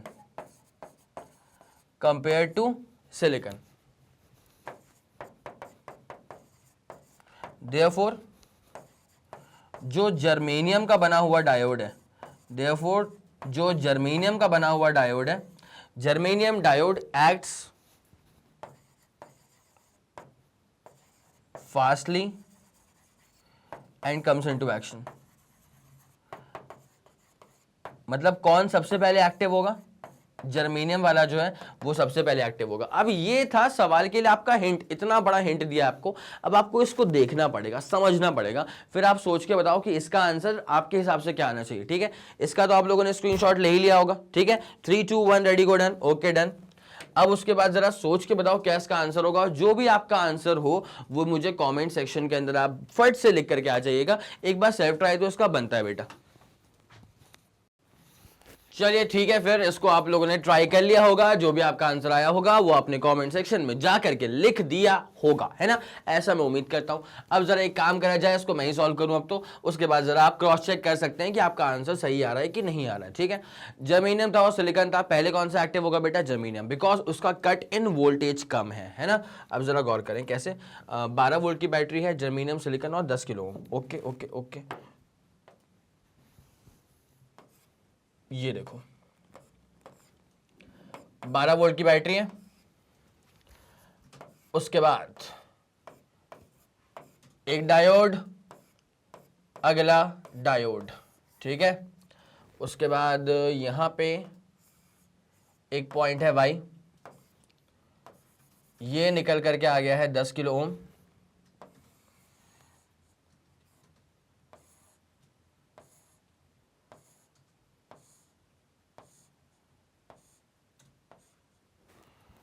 ठीक है भाई साहब, ठीक है। अब जरा गौर करना, ये अपने पास था जर्मेनियम और ये अपने पास था सिलिकॉन। जर्मेनियम का जो बैरियर पोटेंशियल है, जर्मेनियम का जो बैरियर पोटेंशियल था वो था 0.3 वोल्ट और सिलिकॉन का जो बैरियर पोटेंशियल था वो था 0.7 वोल्ट। ठीक है, तो पहले कौन सा एक्टिव होगा बेटा? पहले एक्टिव होगा ये वाला, ठीक है, ये वाला एक्टिव होगा पहले, तो लिख दो इसमें एक्टिवेटेड, ये वाला हो गया एक्टिवेटेड, है ना। अब भाई साहब अगर ऊपर 0.3 वोल्ट वाला एक्टिव हो गया है तो नीचे भी इसे कितना मिलेगा? फिर इसको भी 0.3 वोल्ट ही मिलना शुरू हो जाएगा। क्यों? बिकॉज पैरेलल में जो पोटेंशियल है वो रहता है सेम। तो अब ये वाला काम नहीं करेगा, इसके थ्रू पास नहीं कर पाएगा ना, तो बस यहां पे ड्रॉप कितने का आएगा? 0.3 वोल्ट का। इसका मतलब अगर मैं यहां पे कुछ नाम दे दूं उसको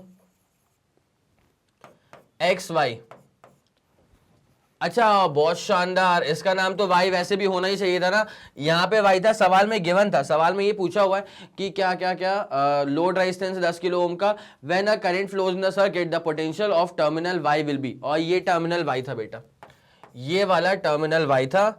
तो आपसे ये पूछा हुआ है कि टर्मिनल वाई का जो पोटेंशियल होगा, टर्मिनल y का जो पोटेंशियल होगा वो किसके बराबर होगा, है ना। तो मैंने एक्स वाई रख लिया इसको, मेरे ख्याल से इतना पूरा दिमाग में क्लियर होगा आपके, है ना। अब ये था 10 किलो ओम का, 10 किलो ओम्स का ये अपने पास रेजिस्टेंस है, कोई दिक्कत वाली बात तो नहीं है, ठीक है। अब यहाँ पे क्या होगा भाई साहब, जब यहाँ पे ना, जब ऊपर वाला जर्मेनियम वाला एक्टिवेट हो गया तो वहां 0.3, तो यहाँ पर भी कितना मिलेगा? 0.3। लेकिन सिलिकॉन वाला 0.3 वोल्ट पे काम ही नहीं कर सकता क्योंकि इसका cut in voltage he 0.7 volt होता है, तो ये इसमें से काम नहीं करेगा फिर ये। तो बस एक्स और वाई के बीच में जो पोटेंशियल ड्रॉप है, एक्स और वाई के बीच में जो पोटेंशियल ड्रॉप है वो बन जाएगा 0.3 वोल्ट का। अब मेरी बात सुनना, ये तो उसके अर्थिंग कर दिया, इसको मैं ई बोल देता हूं, है ना। अब जरा लॉजिक समझो, पोटेंशियल जो सोर्स का है वो कहां कहां पे ड्रॉप हो रहा है? पहले एक्स और वाई के बीच में, पहले एक्स और वाई के बीच में, उसके बाद वाई और अर्थ के बीच में, उसके बाद वाई और अर्थ के बीच में। कोई दिक्कत वाली बात तो नहीं, अर्थिंग जो कर दी उसकी बात कर रहा हूं। तो यहां पे 12 इज इक्वल टू एक्स और वाई में कितना ड्रॉप हुआ? केवल 0.3। तो पोटेंशियल जो वाई से इसके बीच में आ रहा है, वाई से इसके बीच में आ रहा है, मतलब ये पोटेंशियल अक्रॉस लोड ही तो हो गया। ये जो वाई ई है ना बेटा, वाई से ई का पोटेंशियल, ये बेसिकली पोटेंशियल अक्रॉस 10 किलो ओम से हो जाएगा, क्योंकि 10 किलो ओम ही लगा उसके बीच में। तो यहाँ पे पोटेंशियल वाई और ई के बीच में कितना हो जाएगा? 11.7। सही जा रहा हूं? 11.7 वोल्ट, ओके, बस 11.7 वोल्ट। तो y का, अच्छा आपसे पूछा है y का पोटेंशियल क्या होगा, तो आप इसको ऐसे भी तो कर सकते हो। अगर मैं y से स्टार्ट करूं, मैं कहां से स्टार्ट कर रहा हूं? y से, तो पोटेंशियल मैंने y का देखा, उसके बाद देखो प्लस और इसको माइनस लेंगे बिकॉज करंट ऐसे फ्लो करेगा ना, तो माइनस और यहाँ पे ड्रॉप कितना होगा? अभी बताया था कि y और e के बीच में ड्रॉप कितना है? 11.7 वोल्ट का है। तुमने बोला बहुत बढ़िया 11.7। उसके बाद यहां पे आप खत्म कर रहे हो माइनस अर्थ पे, तो जब माइनस अर्थ पे आप खत्म करोगे तो अर्थिंग का 0 हो गया, अल्टीमेटली कितना? 0। बेसिक किरचॉफ लॉ का फंडा अप्लाई कर रहा हूं, तो यहां से V Y minus 11.7 equal to 0। तो देयरफॉर पोटेंशियल वाई वाले पॉइंट का जो है वो आ जाएगा 11.7 वोल्ट। मेरे ख्याल से आपको ये वाली कहानी भी अच्छे से समझ में आ गई होगी। ठीक है।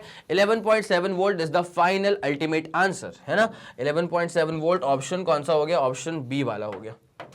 यहां पे ऑप्शन कौन सा हो गया, ऑप्शन हो गया इसका बी वाला। और यहां आपसे पूछा हुआ था कि what is the potential of Y, तो वाई वाला पॉइंट ये वाला पॉइंट है, ठीक है। तो मेरे ख्याल से आप समझ गए होंगे। एक काम करो, एक बार जरा इसका स्क्रीनशॉट ले लो जहां पे वाई लिखा हो। ले लिया, 3 2 1 रेडी गो डन। हो गया है, हो गया है, हो गया है, ठीक है, ओके। अब उसके बाद ना बेटा ये लो डिटेल्ड सोल्यूशन का स्क्रीनशॉट, जल्दी करना जल्दी करना जल्दी करना। हो गया बेटा, 3 2 1 रेडी गो एंड डन। चलो, ये वाले आपके सारे जो क्वेश्चंस थे वो करवा दिए गए कंप्लीट, ठीक है। ये अब यहां पे ना आपका जो सर्किट था उसके अंदर ऐसा कोई भी पार्ट नहीं बचा हुआ है जो कि बहुत ज्यादा आपको अलग सा लगे क्वेश्चंस को सॉल्व करने के दौरान, है ना। तो यहां पे सर्किट का पूरा कार्यक्रम जो है वो एकदम फिट कर दिया गया है। बस बनता ही है कि आप सही से इन चीजों को अच्छे से बेहतरीन तरह से रिवाइज करते हुए चले, अपने एंड से कोई भी कमी बिल्कुल भी मत छोड़िएगा, ठीक है। समझ गए आप इस पूरी बात को, ओके। अब जैसा आप लोग जानते हैं कि मैग्नेट ब्रेन जो प्रोवाइड करता है बेटा आपको, वो CBSE English medium as well as Hindi medium वाली classes with entire full syllabus coverage. उसके बाद spoken English, CUET, NTSC, Olympiad, UP board, Bihar board और एमपी बोर्ड की classes with entire syllabus coverage. इसके अलावा कोई भी इंफॉर्मेशन अगर आपको चाहिए तो आप मैग्नेट ब्रेन्स के ऑफिशियल वेबसाइट पर विजिट कर सकते हैं। Okay, thank you so much.